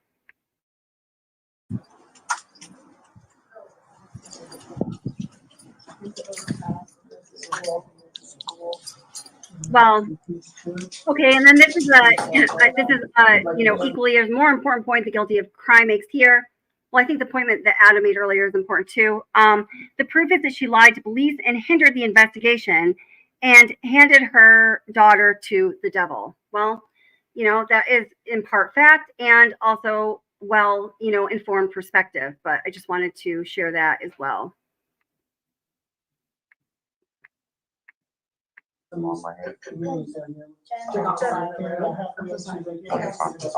By any chance, does she have a phone number or phone? She does, but she left it at home today. I have it. You have it. And I've already gone through her messages. Okay. How about this is another important point here. Sorry, you guys just keep saying things in the comments that are just putting towards really important points. Seriously says, and maybe Jen and her mom didn't get along because of Stefan Stern. So we do know that according to Madeline, according to the testimony of Madeline's friends, that Jen and Madeline did not get along, that Madeline did not like her mother. In fact, several people talk about this very sad story of Madeline saying when she turned 13, she was going to pack up her things and go move into the woods by herself because she didn't want to live in the home with her mother anymore. Apparently, there was a lot of, negative discourse among mother and daughter here, not a lot of good vibes. Having a child myself who was 15, I understand, children go through stages where they're moody and, you just have to kind of go with the flow of the parent. But from what Madeline Soto's friends say, it seems like it was more than that was going on between Jenn Soto and her daughter, Madeline, sadly enough. She's got a device. The only device she's got on her right now is her school laptop. Her school laptop, is that trackable? I don't think so. Yeah, it should be. If the Wi-Fi is turned on, it'll try to connect to the Wi-Fi. Once again, we have more conclusiveness from Jen. Well, the only device she has is her Apple Watch. Her computer can't connect to the internet. These are all too conclusive, like I said, for someone who doesn't know what happened. And the beauty here is we have the other people in the room for contrast, because they are acting how innocent people act. They're thinking, well, can the laptop connect? If it's near Wi-Fi, wouldn't it be able to connect? I want to just go back a little bit and play that again because I think that this is so important here, guys. How when Jenn Soto, the mother of Madeline, is being asked these questions, she's so conclusive, not leaning towards curiosity, not leaning toward that idea of keeping all possibilities open, bar none. It just keeping the hopes alive that your child might be alive and on this earth. Parents who are not guilty or don't have guilty knowledge of their child's murder or death are always going to be that way. And he points out here that we have Jenn Soto's reaction in contrast to the other family members and friends. And those are the people in the background who are like, no, wait a minute. Well, maybe what about if the computer connects to internet, then maybe it'll be findable. Then they're really trying to think of any ways that you might even on an off chance be able to track Madeline Soto. But Jen's mom is like, nope, sorry, can't do it, which I'm sure she probably doesn't even know that. So I'm just going to go back. I think this is a really important point that he makes here. Apple Watch, her computer. It should be. If the Wi-Fi is turned on, a little more. Left it at home today. I have it. You have it. And I've already gone through her messages. Okay. How about, does she have Apple Watch? She's got a device. The only device she's got on her right now is her school laptop. Her school laptop, is that trackable? I don't think so. Yeah, it should be. If the Wi-Fi is turned on, it'll try to connect to the Wi-Fi. Once again, we have more conclusiveness from Jen. Well, the only device she has is her Apple Watch. Her computer can't connect to the internet. These are all too conclusive, like I said, for someone who doesn't know what happened. And the beauty here is we have the other people in the room for contrast, because they are acting how innocent people act. They're thinking, well, can the laptop connect? If it's near Wi-Fi, wouldn't it be able to connect? Which is completely the opposite of what Jen is doing, where she's immediately shutting down potential avenues search. And since we're back onto conclusiveness, I'll just go through the 3 other bullet points in my hoaxer checklist for any new subscribers who aren't familiar with it. Hoaxers typically are overly conclusive. They're vague about the money shot. In other words, the main event of the story.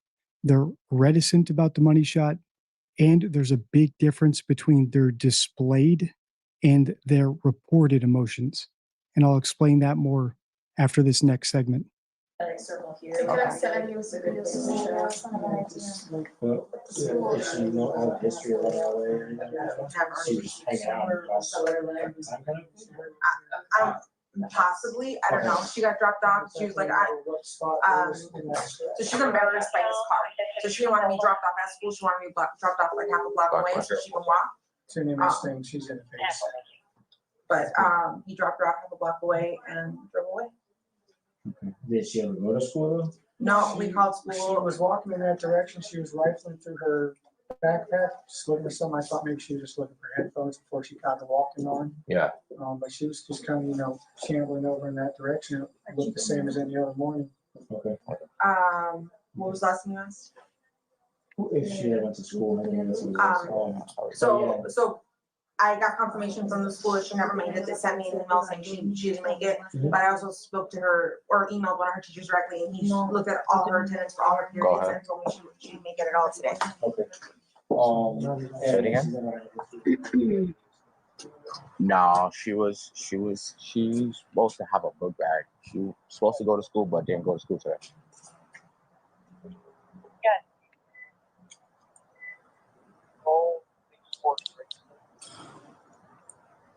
Oh, okay. All right. Battery FGOA 212319 Turtleback third party for Saturday. Okay. Complaint. All right. Children by 2 juvenile males. Your question 10.5 only. It's code 219.5. I'm trying to figure out secondary spots, but so far negative on anything.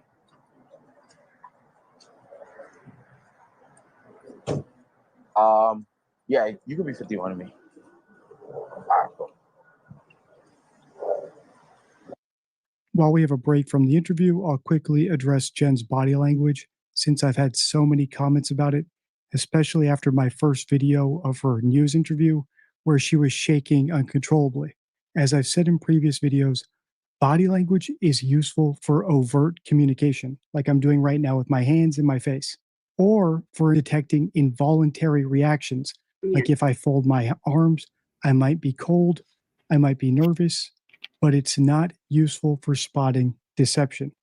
When it comes to this, body language is simply too subjective. Someone who is embarrassed or ashamed of telling the truth might act and move just as suspiciously as someone who is lying.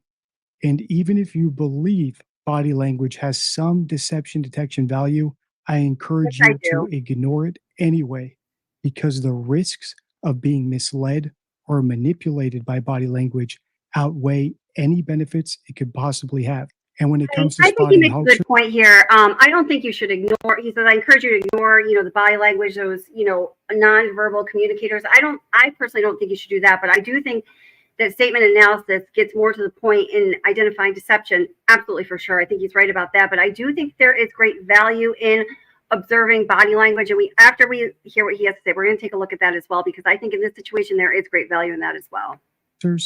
that is what I mean when I say there's a difference between their displayed and their reported emotions.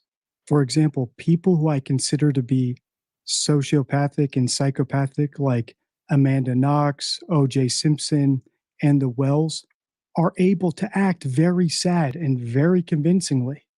And if you go by their body language, you might actually get fooled by them. But if you listen to their statements and ignore their body language, you should detect a difference between the way they're acting in front of you to manipulate you and what they're saying. And what you will notice is that psychopaths or guilty people tend to forget to include the emotions in their story.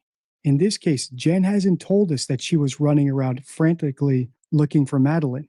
In fact, at the very beginning of this body cam footage, when she talked about coming to the shop, in fact, she said that she went over to the shop to check if Madeline was there.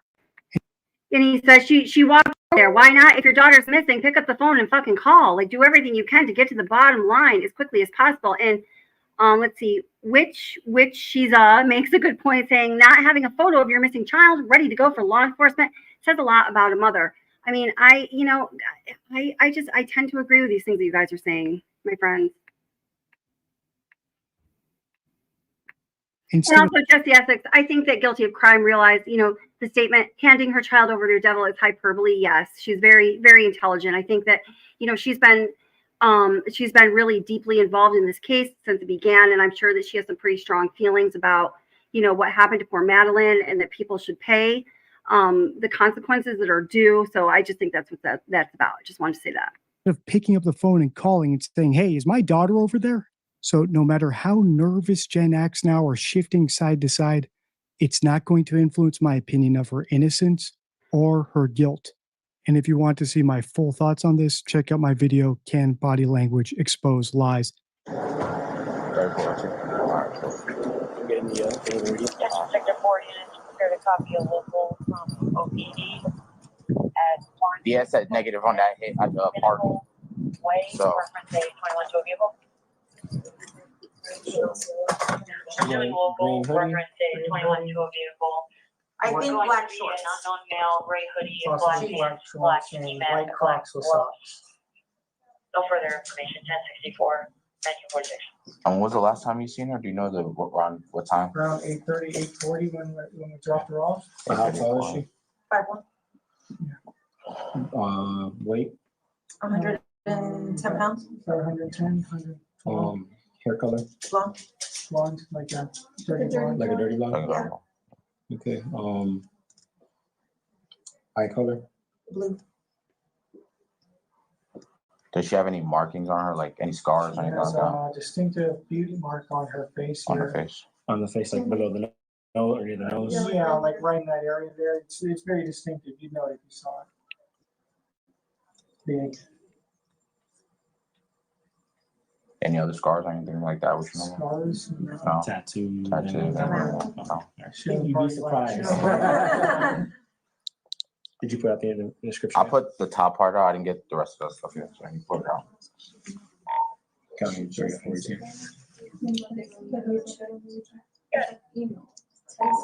Updated 14. White female. Can I just see that phone? Black shorts, white pants, approximately 5'1" height, blonde, dirty blonde hair, blue eyes, has a beauty mark under the nose.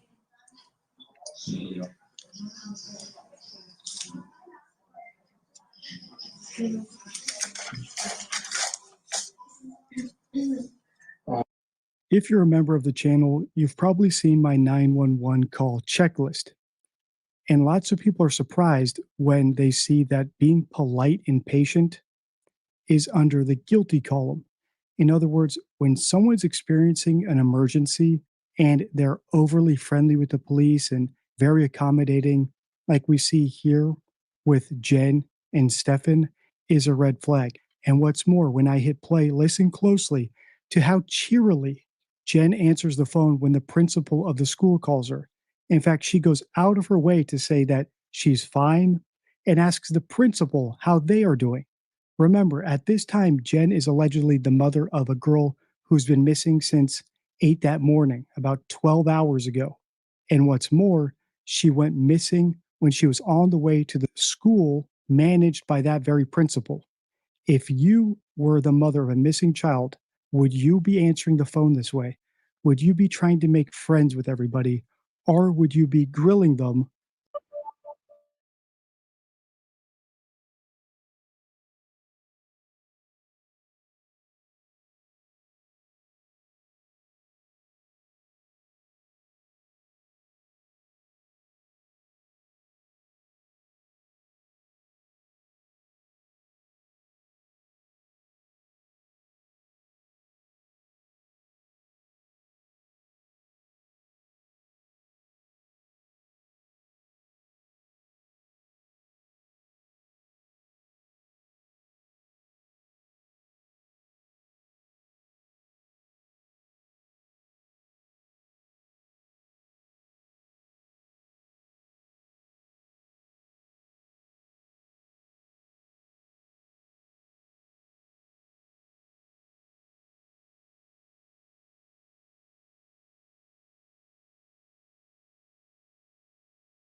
So sorry about that, guys.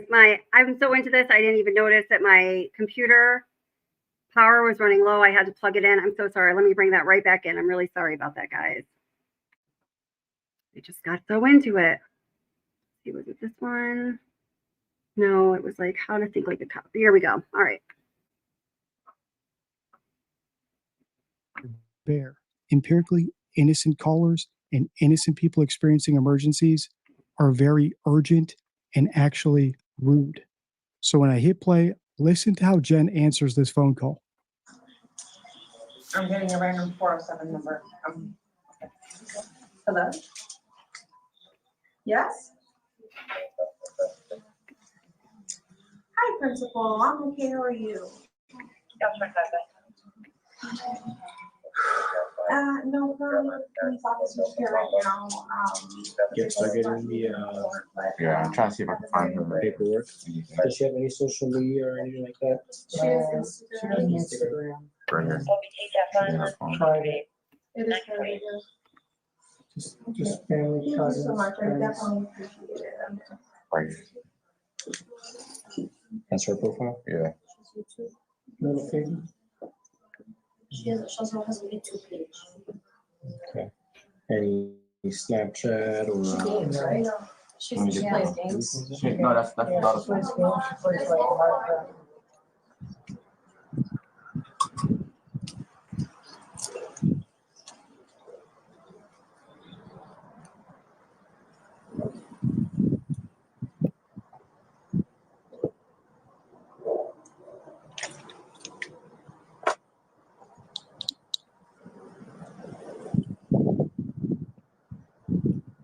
That's the end of the second part of the body cam footage.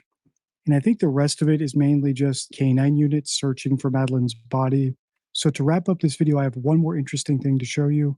Let's listen to the 911 call reporting Madeline missing, because I want to see if you spot a giant red flag. Now, guys, I think this is really important. Everybody ready? So listen closely. What is the location of the emergency? Okay, what's going on? They need police, fire, medical. No, it's not a medical issue. We have a missing child since this morning. We already called 3 times, and the police didn't show up yet. Are you looking for it? Yes. Do you know? Okay. Yes. Okay, so 2. You know, I see right here pretty, I see it. There's a way for them to respond. They haven't come here yet. I'm worried, ma'am. I see it.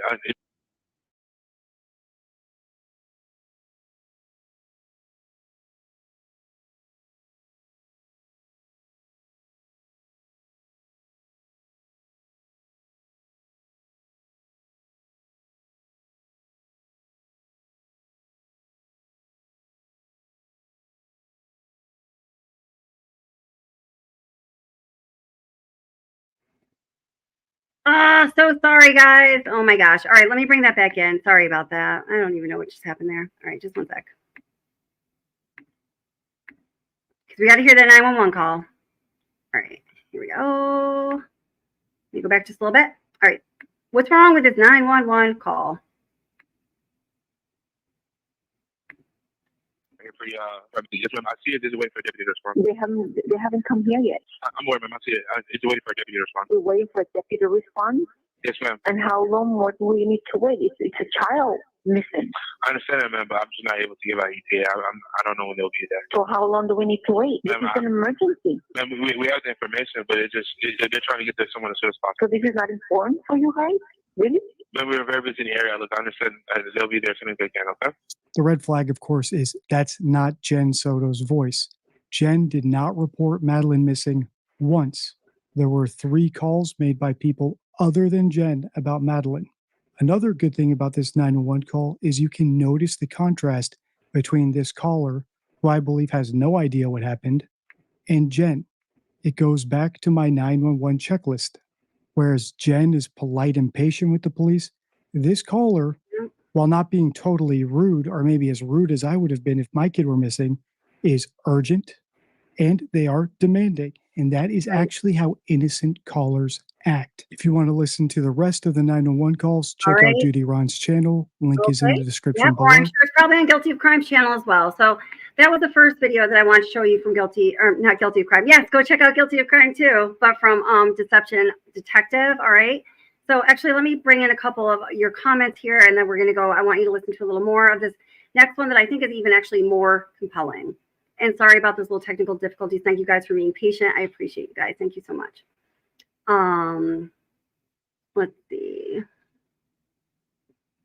Aw, Cyber Sue, thank you so much. I'm so glad you're here. I'm honored. Favorite content creator. Thank you so much. It's so kind of you.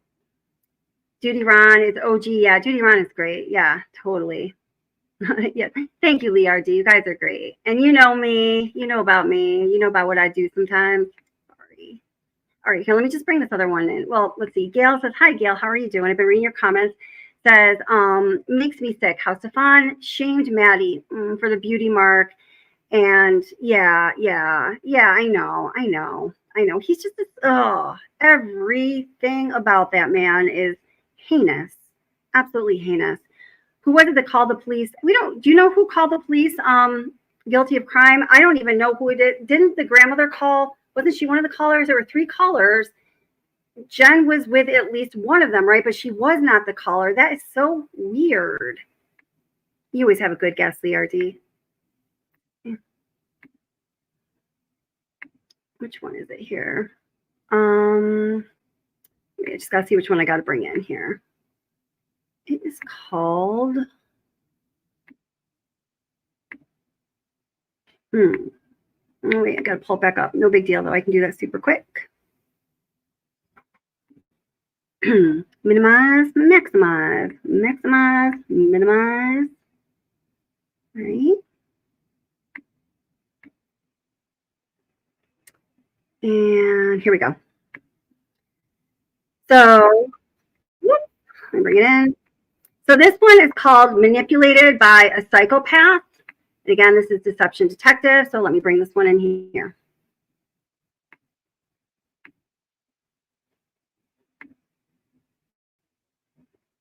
That when the autopsy report is revealed, that they killed Madeline either by strangling her or suffocating her or covering her mouth and her nose to pass her out and then doing something else to her. In other words, when she thinks about Madeline, she thinks about breathing, probably because she's recalling something about restricting Madeline's airway. Months ago, I predicted Madeline Soto's cause of death using Jennifer's words. That's the clip I just played. Jennifer could only have leaked that information if she knew how Madeline died at the time of the interview. But many argue that she didn't know and that her boyfriend, Stephen Stearns, tricked her into believing that Madeline had genuinely been kidnapped. I personally don't buy it, and in this video, I'll show you more reasons why. I'm Deception Detective, an attorney trained in statement analysis, and this channel exposes lies and manipulation.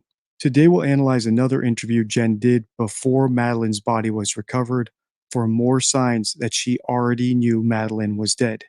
Quickly, before we get into that, we've hit an incredible milestone on the channel, 100,000 subscribers.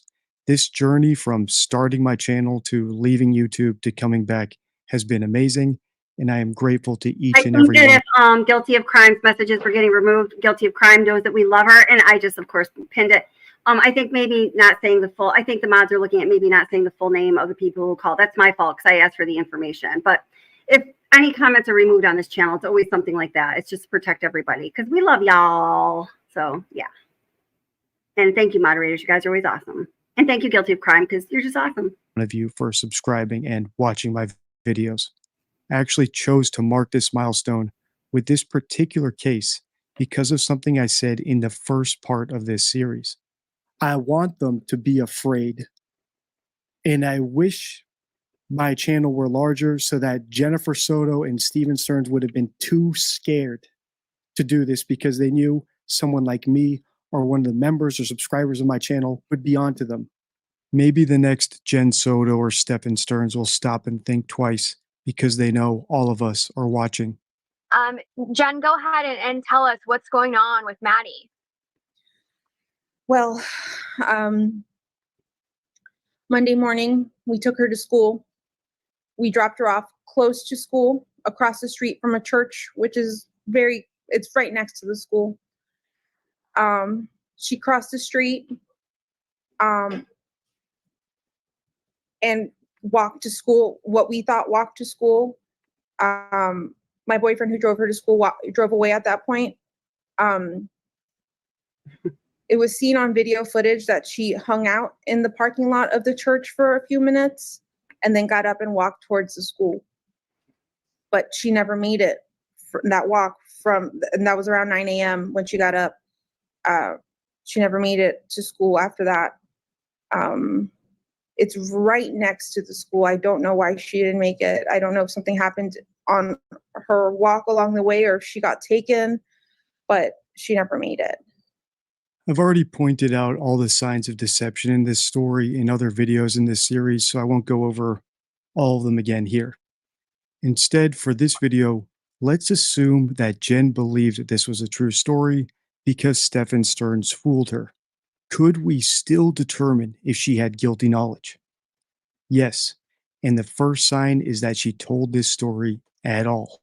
When innocent parents of missing children get a chance to go on the news, their priority is to get help finding their kid. So in response to the interviewer's question, "What's going on with Maddie?" they'd say she's been missing for a week and ask for help finding her. Or they might express concern about what she's going through so that the public actually cares enough to help.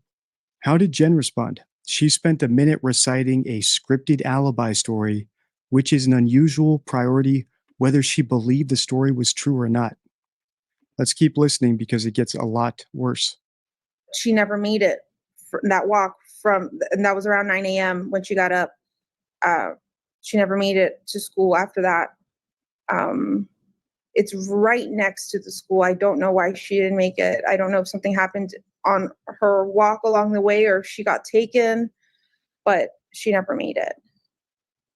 And that was the last anyone's seen of her or heard from her? Yes. I went to pick her up after school, and she wasn't there. So I started driving around, maybe thinking she took a walk. Maybe she decided to walk to my mom's office, which is pretty close to the school as well. Drove around and I didn't see anything. I drove back to the school. The school was closed. I emailed one of her teachers. They confirmed that she was absent all day. At that point is when I called 911 because I realized something was truly wrong.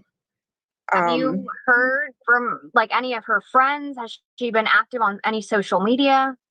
She hasn't been active on social media, none of her chats, none of her games. We did contact all her friends. None of them had seen her Monday or heard from her. There's no update. That awkward silence you heard was not a glitch. After Jenn said there's been no update, she simply stopped talking. And if you've seen my video, What Do Innocent Parents Look Like, you'll know. This is such a great point here too. And if you were to watch, parents of missing children that have been found, or it's later found out that they absolutely had no knowledge what happened to their child, they are going to talk until somebody literally makes them stop talking. And that rule is always across the board. Know just how unusual and revealing that is. That's because actual parents of missing children are very talkative. In fact, they often steamroll their interviewers because they want to accomplish so many things in the limited time they have on the air. And I'll go over what those are the next time I pause. For now, just note Jenn's lack of urgency. She's taking time to pause, and she's only answering the questions she's asked. She doesn't seem to have any agenda of her own besides establishing her alibi at this point. In other words, she sounds more like a mischievous student who's been sent to the principal's office, or a neglectful parent who's sitting down for a meeting with CPS than someone who's trying to solicit help from the public. In my opinion, the reason for this is very simple. She knows she doesn't need the public's help because she knows Madeline is beyond helping. We did contact all her friends. None of them had seen her Monday or heard from her. There's no update. And I have to ask this, and I know I hate doing it, but is she the type that would run away? Has this happened in the past or anything? Has she ever threatened to run away? Never. She's never ever mentioned anything like this before, and she's not the type to want to do this. She did accidentally leave her phone on Monday, which is kind of normal for her. She's got ADHD and very forgetful. So she left her phone at home, so there's no way to trace her. They tried tracing her school laptop, but that's off, so it's not pinging to anything. Jenn, what is your fear? I know you mentioned she's on games and stuff. Do you think she could have like met somebody and tried to meet up with them? She's open to us. She's open with us about, if she's got a crush with anyone, and she told us she had a crush on someone at school. And I looked at their messages, nothing was weird. I looked at all of her messages, all of her deleted messages. Nothing seemed weird. It didn't seem like she was talking to anyone. So I don't feel like that's the case. I feel like she may have been taken, because this is not like her at all to just disappear and not tell us, not let us know where she's going or who she's with. Yeah. What are you getting from law enforcement? Are So Trailer Trash Barbie, I'm so sorry to hear that. I just read your message. Trailer Trash Barbie is looking for some love and some good vibes. And I'm sorry for whatever you're going through. If you need anything, please email me. Can you guys drop my email in the chat? Moderators, I really appreciate it. And we're sending you love, sweetheart.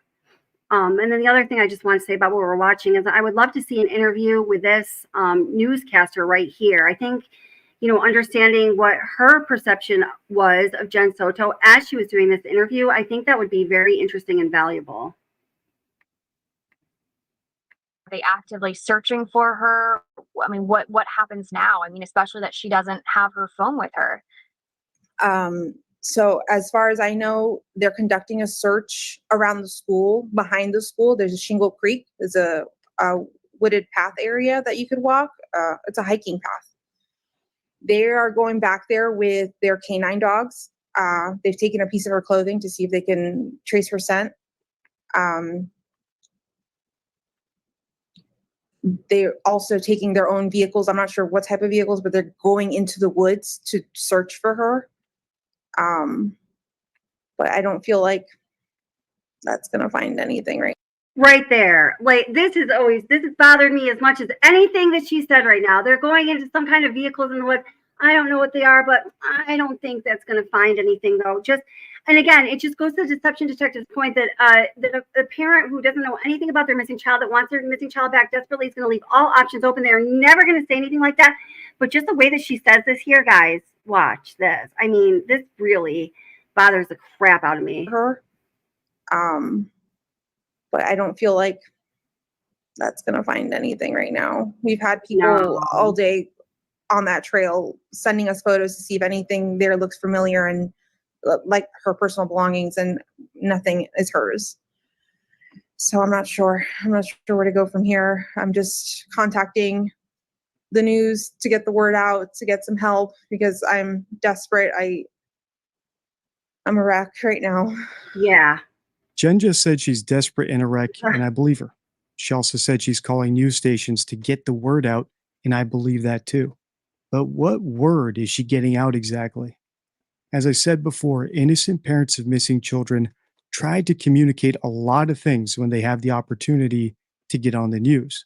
And I've written about some of them over in the DD forum. I call it my missing child presser interview checklist because these are the things that parents of missing children naturally do without any prompting or prep work. For example, they speak about their child in the present tense. And that's because deep down, it is hard for a parent to accept that their child might be dead. They don't think rationally in terms of statistics. Second, we can expect them, if they get on the news or get an interview, to be cooperative. In other words, they answer the questions they're asked, unlike what Jenn did here.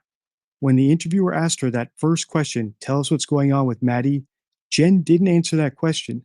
She didn't say Maddie's been missing for a week.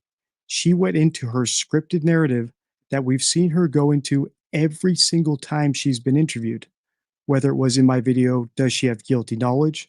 Or in my video, How to Think Like a Cop. Third, actual parents of missing children are inconclusive. In other words, they can't say for sure whether or not their kid didn't talk to their friends or didn't meet anyone online or left their phone at home by accident, because they simply don't know. All they know is their kid is missing. But we see Jenn violate this rule all the time. She can confidently say that Madeline has not spoken to her friends, or that she left her cell phone at home by accident.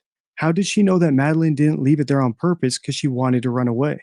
Fourth, parents of missing children address any potential kidnappers through the camera. And that's because they don't know what happened to their kid. Kidnapping is still a possibility, and they don't know if that kidnapper is watching the news. They also address the child through the camera for the same reason. They don't know if the kid's watching. So you'll typically see them say something like, Madeline, if you're watching, mommy and daddy are looking for you. Hang tight. If you're out there and you can get to a phone, call 911. Bear in mind, none of these things are necessarily rational things to do. They're just things that parents do because they're desperate for any potential lead.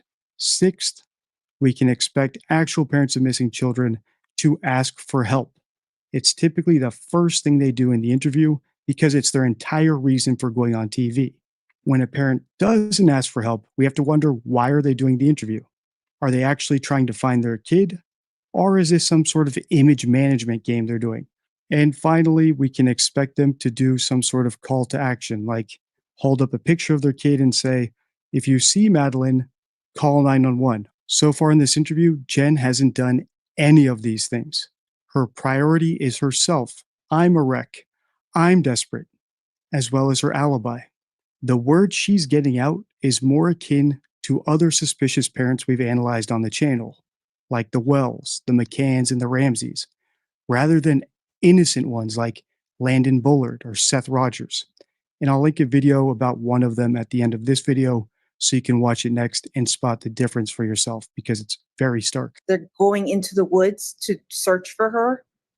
But I don't feel like that's going to find anything right now. We've had people all day on that trail sending us photos to see if anything there looks familiar and like her personal belongings, and nothing is hers. So I'm not sure. I'm not sure where to go from here. I'm just contacting the news to get the word out, to get some help, because I'm desperate. I'm a wreck right now. So you think that she's been taken against her will? I do think so, yes. Oh, wow, guys. Guilty of crime says, I didn't know this. So I was just saying, I'd really love to hear an interview with this newscaster here. As I'm watching her, I feel like she knows something in her gut, right? Guilty of crime just says, guess what? We know one of the main newscasters at WFLA, that's JP Bruno's channel, if you guys watch that. And they said the news crew tipped off the police because of this interview. Very smart. Thank you for adding that. I can absolutely see why.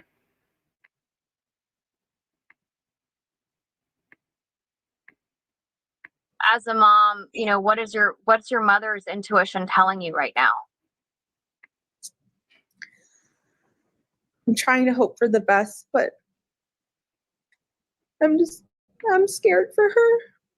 I want her to be okay, and I want her to be safe. I don't want her to come back harmed. I just want her back. Whatever that means, I just want her back. Let's listen to that last part again. I'm trying to hope for the best, but I just want her to be home, whatever that means. What the fuck is that? I'm scared for her. I want her to be okay, and I want her to be safe. I don't want her to come back harmed. I don't want her to come back that's what harmed. I heard too. That's very different than saying, I don't want her to be harmed. Damn. Or I want her back and I hope she's not harmed. When Jenn said, I don't want her to come back harmed, I think she actually meant that. And I think it slipped out because she was more focused on crying than her word selection. Because right after she said that, then she said, I just wanted her to come back home. I think she caught herself. And paying attention to little things like that illustrates the power of leakage. If you don't know what leakage is, I'll read you the card from the deception deck, my 52 favorite rules for spotting lies and manipulation, and it is now available in the App Store and Google Play Store. Liars can unintentionally reveal the truth through their choice of words, as it's challenging to suppress real memories while telling falsehoods. If someone repeatedly uses an unusual phrase or word, it might be a clue worth investigating. As I always say when it comes to leakage, one instance of it is not enough, but it can compel us to search further. And I'm pointing out this potential instance of leakage because the last time I highlighted leakage from Jenn, it was confirmed in the autopsy report. And maybe this time it will be confirmed by her getting arrested and convicted for being, at the very least, an accessory after the fact. I'm scared for her. I want her to be okay. I want her to be safe. I don't want her to come back harmed. I just want her back. Whatever that means. I just want her back. Are you getting any updates from law enforcement? I mean, yes, they're searching that small area, but have they gotten any hits on any scent or anything like that? They haven't let me know anything. They haven't updated me since I spoke to them this morning. I've contacted them to get some information or to give them some leads, but I've heard nothing back. And Jenn, there's no way that she just... I don't know. How dare she portray law enforcement in a negative light there? Like, I really do not like that either. Just being, a teenager was like, maybe had a fight with you or an argument with you and was like, you know what, I'm going to go hang out at so-and-so's house and teach her a lesson. Could that be a scenario? I don't believe so. We actually haven't gotten into a fight in like a few weeks or arguments or anything like that. If anything, on Sunday, she celebrated her 13th birthday with my entire family and she had the best day. She was so happy. She showed us all her gifts. She's just a happy girl and she showed it on Sunday night when she went to bed. She was so happy. So, she had the best day. I just, there was no moment in that evening from when she got home from the party that she had her phone or had the laptop. She went straight to getting ready and went to bed. So I know she didn't have any conversations with anyone. She didn't make plans with anyone. I didn't see any of that. So she spent the whole Sunday celebrating her 13th birthday. Was her 13th birthday on that Sunday, or that was just like the time you guys were celebrating? That was the time we were celebrating. Her birthday was on Thursday, the 22nd. She just turned 13. But that's just so heartbreaking to be celebrating her 13th birthday, and then the very next day, that's gone. The last you've seen of her. Yeah. I mean, where do you go now? Are you going to go out there and search or look, or what is your... When people think of murderous women, they often picture someone like Amanda Knox or Nicole Kessinger, a manipulative, calculating femme fatale. The reality is most violent criminals are low IQ, low impulse control, and low self-awareness.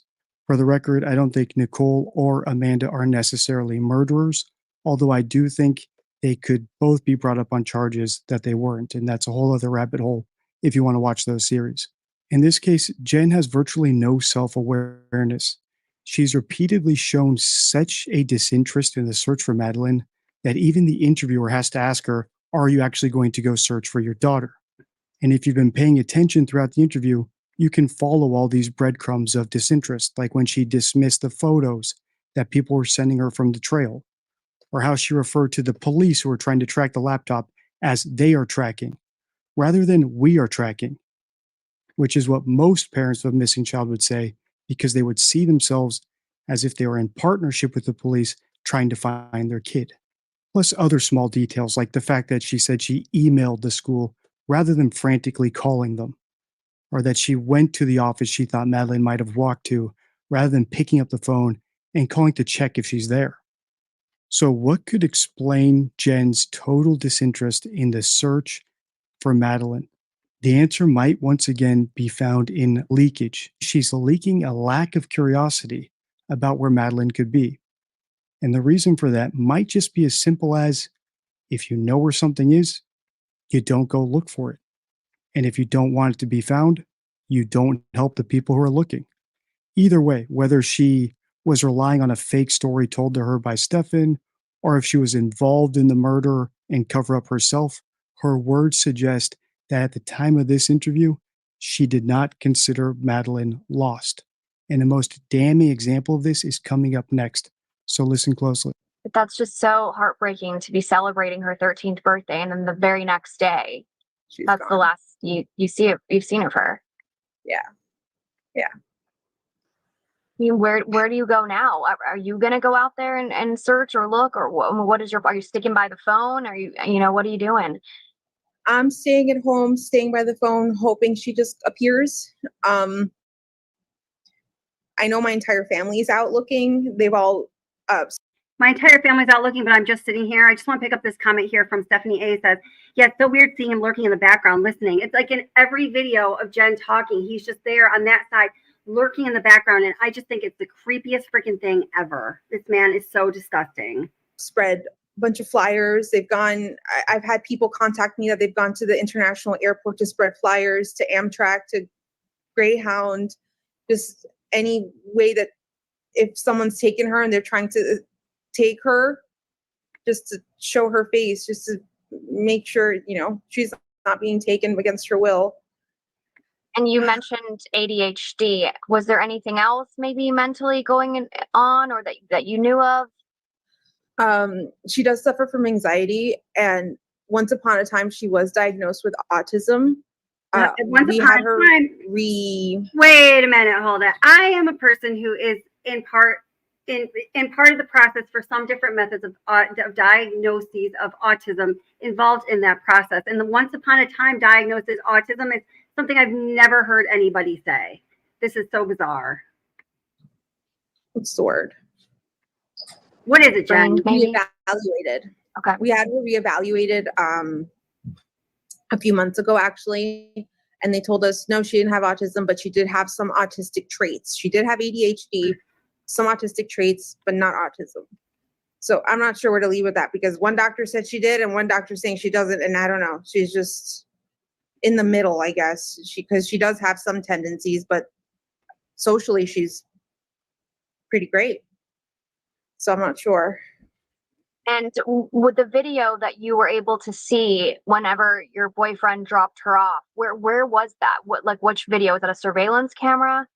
It was a surveillance camera from the church, Peace Church, right next to Hunters Creek Middle School. And do you have that video? I don't have that. They didn't show me. They wouldn't show me. It was actually my sister was the one at location, and they were letting her know what they saw on camera. When you know where your daughter is, you don't look for her. Yeah. When you know your daughter is dead, you don't seek help. When you know the search site is wrong, you don't expect results. When you know your daughter wasn't kidnapped, you don't go flyering at the airport. That's right. And when you know your daughter wasn't recorded by a security camera, you don't watch the tape. All of these are poker chips on my bet that Jenn Soto knew her daughter was dead at the time of this interview and every other interview she's done, including the body cam interview I've analyzed. When I press play, the interviewer is going to prompt Jenn to say all the things she should have been saying throughout this entire interview. And in my opinion, it's too little, too late. No matter what excuse Jenn eventually gives for providing false information to the police, the leakage we've seen in this video and all the others in the series suggests to me at least that she knew where Madeline was the entire time and that she knew Madeline was dead. My sister was the one at location, and they were letting her know what they saw on camera. Okay. But they didn't show it to any of us. Got it. Okay. Jenn, is there anything else that you'd like to add? She does not believe her. Please, please, please, if you have any information, contact me, contact law enforcement. Any information helps. Maddie, if you see this, please come home. Please be safe. I love you very much. If you have my Maddie, please just let her come home. We just want her home. Man. Compare Jenn to an innocent parent by watching the video on your screen now. If you want to continue this series, let's get this video to 50,000 views. You can also become a channel member and vote on who we analyze next. Until next time, stay true. Yeah, good point. Why did she even bring up Maddie's fake autism? I didn't catch that. All what I caught was what she said about it is something that people don't say because it's not like a real thing. I don't know. This is just also unbelievable to me. And justice for Maddie. My God, I don't know. I mean, What do you guys think about it? Does anyone want to come up and say anything? I'm gonna put the link to panel. If anyone does want to come up, you're welcome to come up. We'll just be on like for another few minutes, kind of wrapping this up and seeing what everybody thinks about what it is that we watch. So here we go, link to panel coming your way. Oops, get it all in one chat line, Kelly. All right, I'm trying.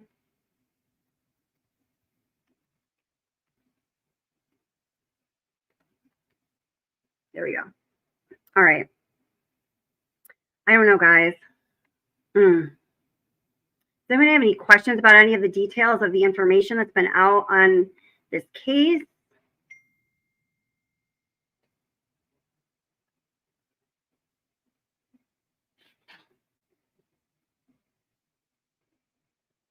Yeah, that's okay. Yeah, that's okay. Just got your message. That's cool. Yeah, Guilty of Crime has covered a lot on this case and it's covered comprehensively more than I have on this particular case. I'm definitely going to be talking about it more. It's just as, one person running a channel. You can only, and lots of great moderators and people helping, and thank you guys so much. But, we can only cover so much on so many cases. But it's great to know that there's other channels out there that are doing great work. Justice for Madeline, absolutely. Kathleen Cruz says, is that feeling that people most have a vibe, most know when something is good or bad? Yes. Wasn't sure what that was in response to, but yeah. And so Kathleen, what is your vibe on Jenn Soto and everyone else?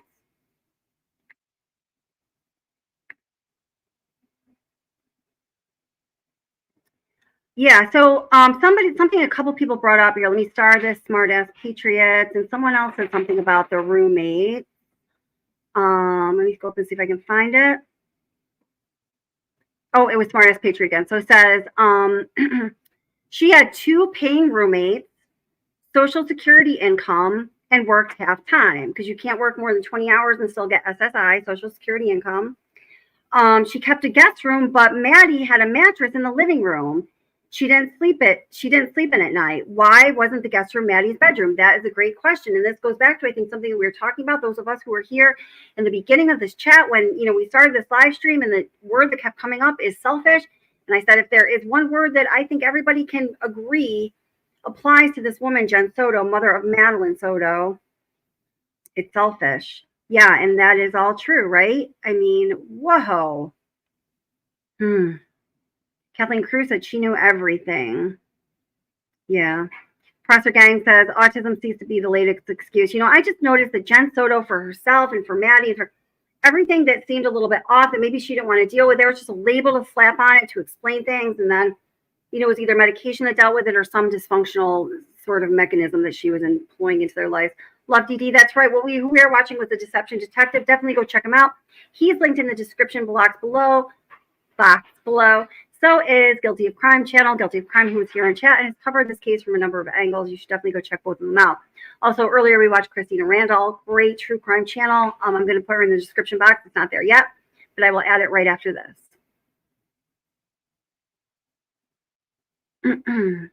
And Jody says to Prosser, I can't stand it when people, and I feel the same way, being somebody who works with young people who have been diagnosed with these spectrum of conditions.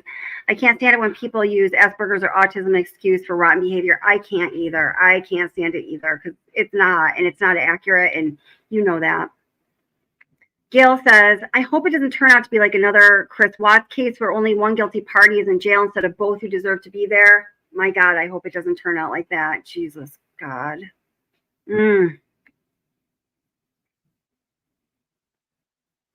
Gosh. And Kathleen, in response to my question, what's your vibe? Says she's guilty. She's a bad person. Yeah, and we do appreciate you all. Thank you for everyone who's here and for everyone who's been here. I'm sorry for those of you that are having a hard time right now. You're not alone. Everyone goes through it sometimes, not to minimize what you're going through, but if you're going through a hard time, I'm glad that you can find support here or anywhere else, and we're with you and sending you lots of love. Laura, hey Laura, how's it going? Says, hi Kelly, I'm glad you're doing this. She is beyond disgusting. I wonder if she's working for them, giving information to help herself or charges that could surely be forthcoming. That is a possibility. Earlier we were talking about, some people that, are not wanting to see her as being guilty or just aren't seeing her as that right at this time. And I certainly respect that opinion. The majority of people in chat were feeling differently, but listen, that all of this is forthcoming. And like somebody who was seeing her as being not guilty just yet was saying, well, I'm waiting for the hard evidence. Well, that's what we're all waiting for, really. And we don't know what's going on behind the scenes. We don't know what, strategies or methods law enforcement might be employing now to get as much truth out there as possible to bring forth and to cinch as many charges as they possibly can, because what is being done to children against their will is horrible. And those charges are very serious. And I think that, and I certainly hope that law enforcement is taking them as seriously as they should. In this case, I am so proud to say, I'm so happy to say that it seems that that is the case. It seems like the investigation into Stefan Stearns, those investigators, those law enforcement officers who were on the ground working with him were like, no bullshit. They were good. They were on top of it. I mean, evidenced by the scores, the thousands of pages of documents and evidence that have already come out against him.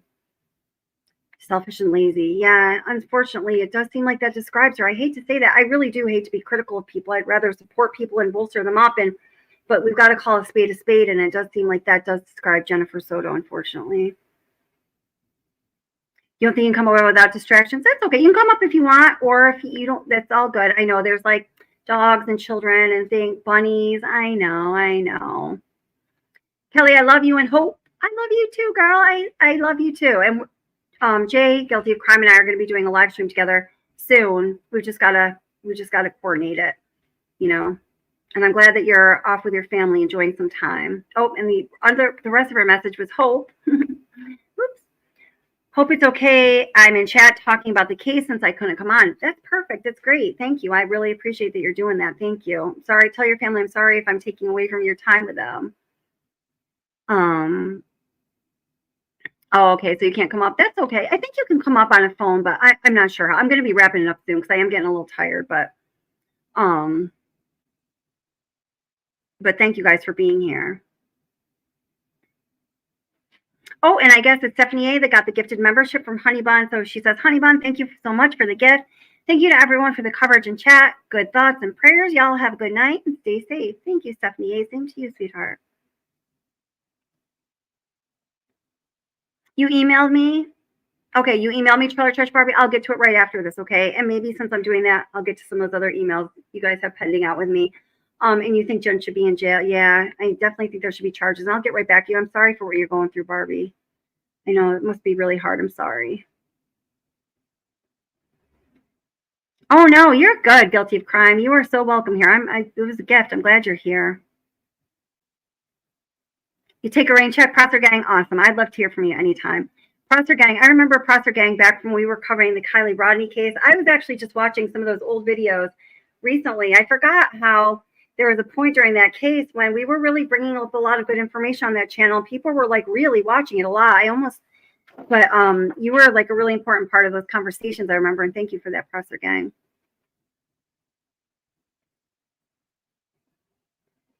Let's see. Kathleen Cruz says the Kissimmee Police Department does not mess around, for real. Thank God for that. And thank you to them. Thank you to the Kissimmee Police Department and everybody else who is working on this case. Seems like you guys are doing a great job, and we are so grateful for you. Mandy K says, let's see. The fact that she put Maddie in bed with Stefan Stearns, she never called 911, never went searching. She did not go to the vigil. She wasn't very informative with interviews, etc. Guilty. Law enforcement are building a case, in my opinion. That's what I believe as well, Mandy K. I mean, it's any one of these things, when you look at them, you could raise an eyebrow and you could, someone could hang their hat on that and say, well, that's too suspicious for me. That makes me believe she's guilty. But when you bring this together and you look at the totality of the case and the totality of the behaviors from Jenn Soto, it's hard for me personally through my eyes to see differently. I respect if other people do, but I'm just saying. Oh, Kez wants bunnies. Let me see what my bunnies are doing. Maybe I can grab a bunny. Give me a second. It might be time for a bunny break. Who wants it? No, Lily just looked at me like, not me again.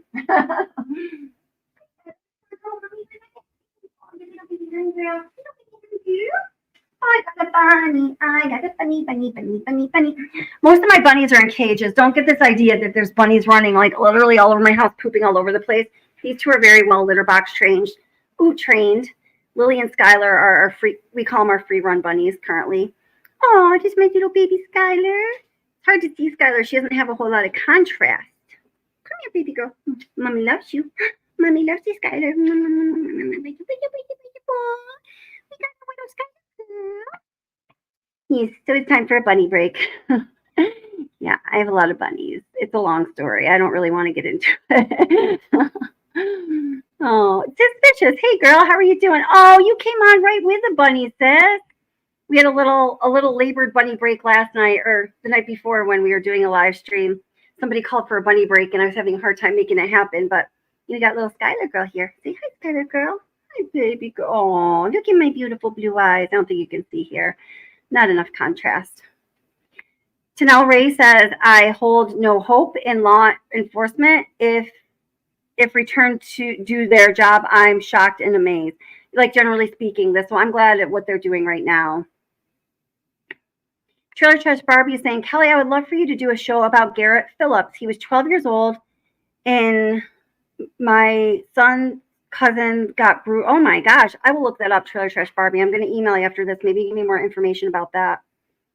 Yeah, well, it's great to see you, Suspicious. Yeah, I scheduled this kind of at the last minute. I just was busy today. I actually had some students. I'm off for 2 months, but one of my students was, God, she'd been, well, she was a student of mine when I was a special education teacher when she was in 7th grade. Then I became a behavioral therapist and she's at the place where I do that now. And, you know, I've just been in touch with her. So what has that been? 7th grade to, so for the past 6 years. And so sad, guys. She, oh God, just a few months ago, yeah, it was like the 2nd semester of this year. Well, what happened, she shared, I'm just thinking if I can share this. Yeah, I can. I'm not saying her name or anything. Somebody gave her something and they said it was shrooms and it was laced with something. And she ended up in like the mental hospital and she's just not the same young person that she was. And I just have to, so I spent some time with her today and I want to figure out, I have to talk to her dad. She lives with her dad. Her mother just recently passed away. Oh God, it's so sad. And so I'm going to be in touch with him this weekend to find out. I just have to figure out what happened to like her brain so I can figure out what resources we can go to get her some help, because against all odds, she did graduate. She comes to my door and she says, guess who graduated? You know, I want to cry just thinking about it. I'm so sorry. Oh my God, so hard. Sorry. But so she was supposed to be going to like a community college next year and nobody ever thought she'd even be able to do that. So I just want to figure out what she can do now. Where can she go from here? You know? So, yeah, that's when you need a bunny to hug. Oh, she's making these cute little cooing noises.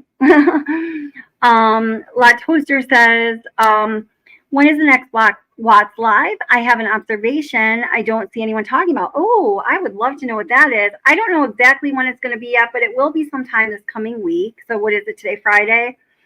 It'll be sometime within the next few days, into early next week. The situation I was just talking about just kind of came up for me too, and I want to make sure I, you know, take care of this girl. So that's, you know, something that's come up, but it'll be the next few days. So if you want to definitely know what it is, could you please send me an email at wattsobsession@gmail.com? And I've only got one hand right now, so if any of you could please put in the chat wattsobsession@gmail.com. I will make sure I get you on. I have a list for people. Every time I'm doing a live stream, it's either like a day before or a couple hours before. I almost always put out an email letting you guys know I'm going to put her down. Bye, Skylar. Say bye-bye. Go ahead, honey. Good girl. Letting people know that it's happening, because I know that the YouTube notifications aren't always super reliable. So if anybody wants to get on that list, I'm going to go to email right after this. I've got to get to Trailer Trash Barbie because I want to just make sure she's okay. I can just add you to that list. I don't send you an email any other time other than for notifying you of live streams. I'm not going to like blow up your inbox. Don't worry. Yeah, she's so cute. So cute. She is so cute. Love my bunnies. They're so sweet. So sweet. Amanda K says, I don't know that Jen done this, but I'm not saying she did. However, some moms are okay with their child being essayed, by boyfriend to make them happy. So sick. I know that is true, girl, but that is so sick. I know. Cyber Sue says, unfortunately, the only way we'll get to the evidence is if it goes to trial. If he pleads, oh God. And they don't have enough on Jen, she will walk like NK unless they charge her for neglect, etc. Man, I hope they charge her for at least neglect, because I think it is evident to everybody, almost everybody who is watching, that neglect was happening. And you can't just let those cases be in the public eye and then go, because what does that say to the next person who's on the verge of neglecting their child? And that should never be done. Damn, God, terrible stuff. Yeah, she's funny as cute. I'm seeing all your little bunny comments. Oh, good seeing you too, Prosser Gang. Thank you for being here. Yeah. Yeah, it is. It's all difficult stuff. Yeah. Yeah. The bunnies, they're so lovable. Suspicious says bunnies are the most attention-loving, sweet little creatures. I miss having them. That's Suspicious used to have the same kind of bunnies I do. Hound lops, the ones with the little ears. I also have some mini Rex. Those were the first two that I had, and they have ears that aren't floppy ears, and they're little too. They're very sweet. And I got into having so many bunnies because I used to foster them for my local SPCA. So they would take and then I fostered them, and then I brought them in to work with me when I was working with students in special education, then as a behavioral therapist. So they became part of that program for me. Sorry, I got like bunny fur up my nose and my eyes and stuff. And then also right across the road from me is like like a nursing home. And so then I bring bunnies in there as like therapy animals because they're really just so. I had one bunny that bit, and he died this summer, and rest in peace. I named him Barack Bunny because I always just wanted to name a bunny Barack Bunny and call him Bob.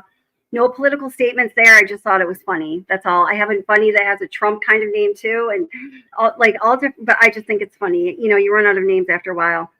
And I was so bummed that I wasted my awesome bunny name, Barack Bunny or Bob, on this little asshole bunny that bit everyone. He even bit me. Like, you go in to feed him, he's like, he was so mean. I felt bad for him. I tried to like therapy him, but I don't know what happened. I got him when he was 8 weeks old too. It's really weird that he was like that. Anyway, they're sweet little animals. They're good little therapy animals.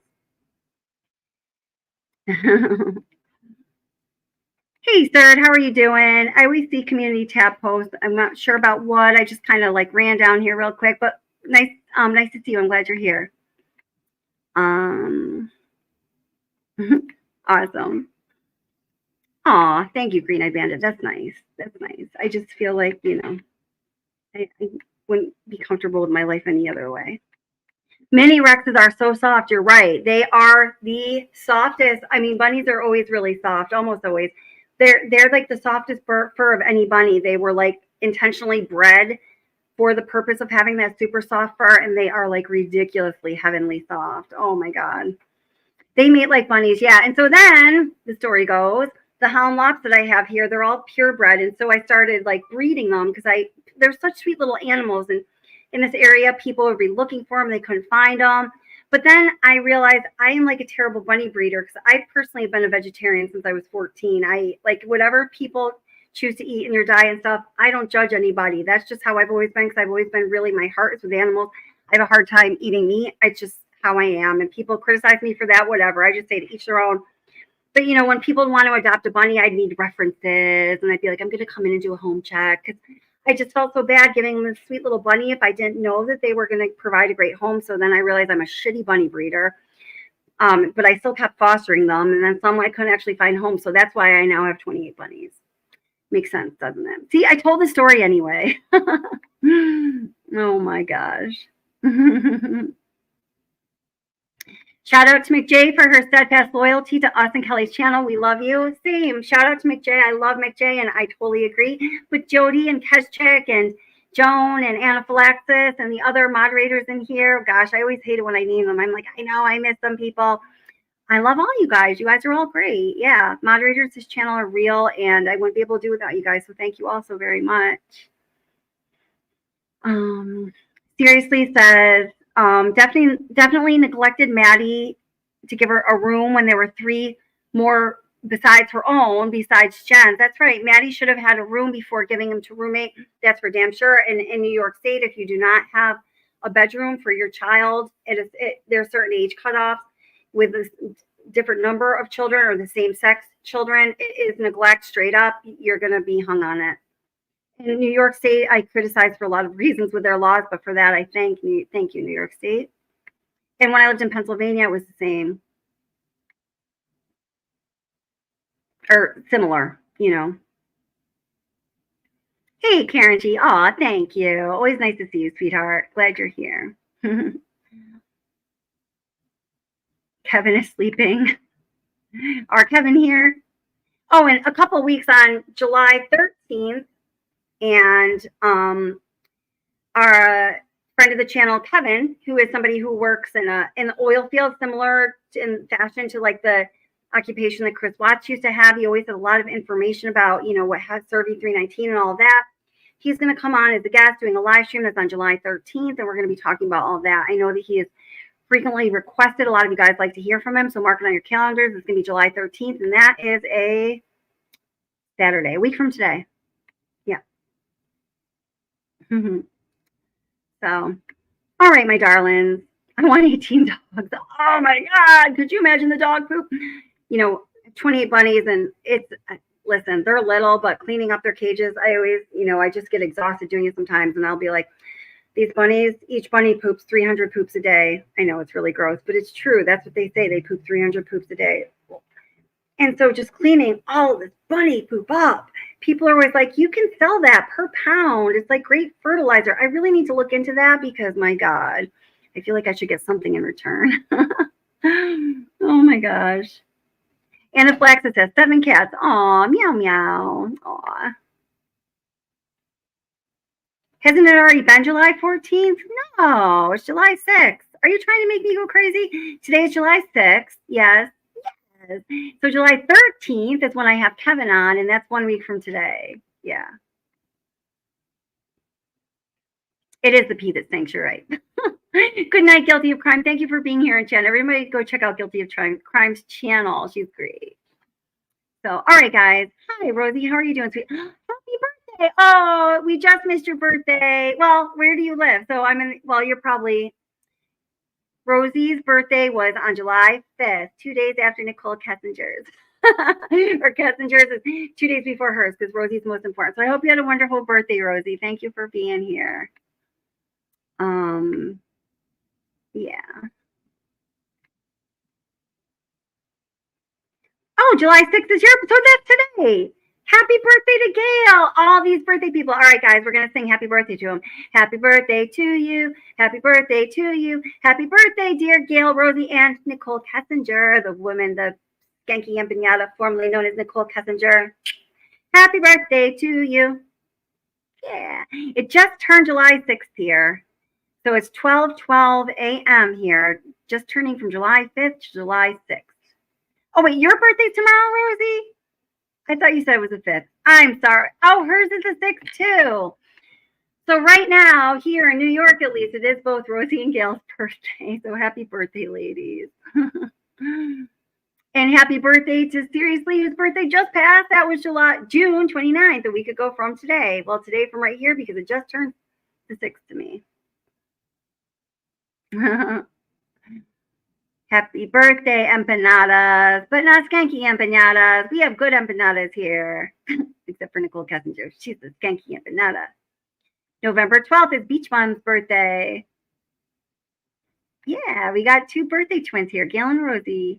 Happy birthday, July baby, Saber Sleuth says.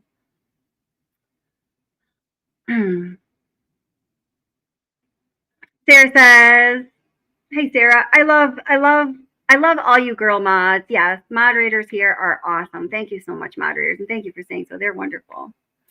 All right, guys. Well, I'm going to wrap this up, but let's see. So it just turned Saturday, so I am going to be, I don't know. I've got 2 months off my regular career job now, like I said. So I'm going to be, I did 3 live streams this week, maybe 4. I did a lot of them. I'm going to keep doing that. So I think it gives us an opportunity to talk about more cases because I want to be able to talk about what more cases, but what is difficult for me is doing that kind of prepared comment, like those edited, uploaded videos that I do on a lot of cases a lot of the time. I actually do that a lot more than live streams, but to do that on so many different cases, it gets really hard because you need to collect all the audio, all the video, all the materials, do all the research, all the fact checking, so that just gets really hard. But if we can start off, talking about different cases through live streams, the ones that you guys are really interested in, I can make extended content on. And I think that's kind of going to be my approach. I hope that sounds good to you. That's what I'm planning on doing.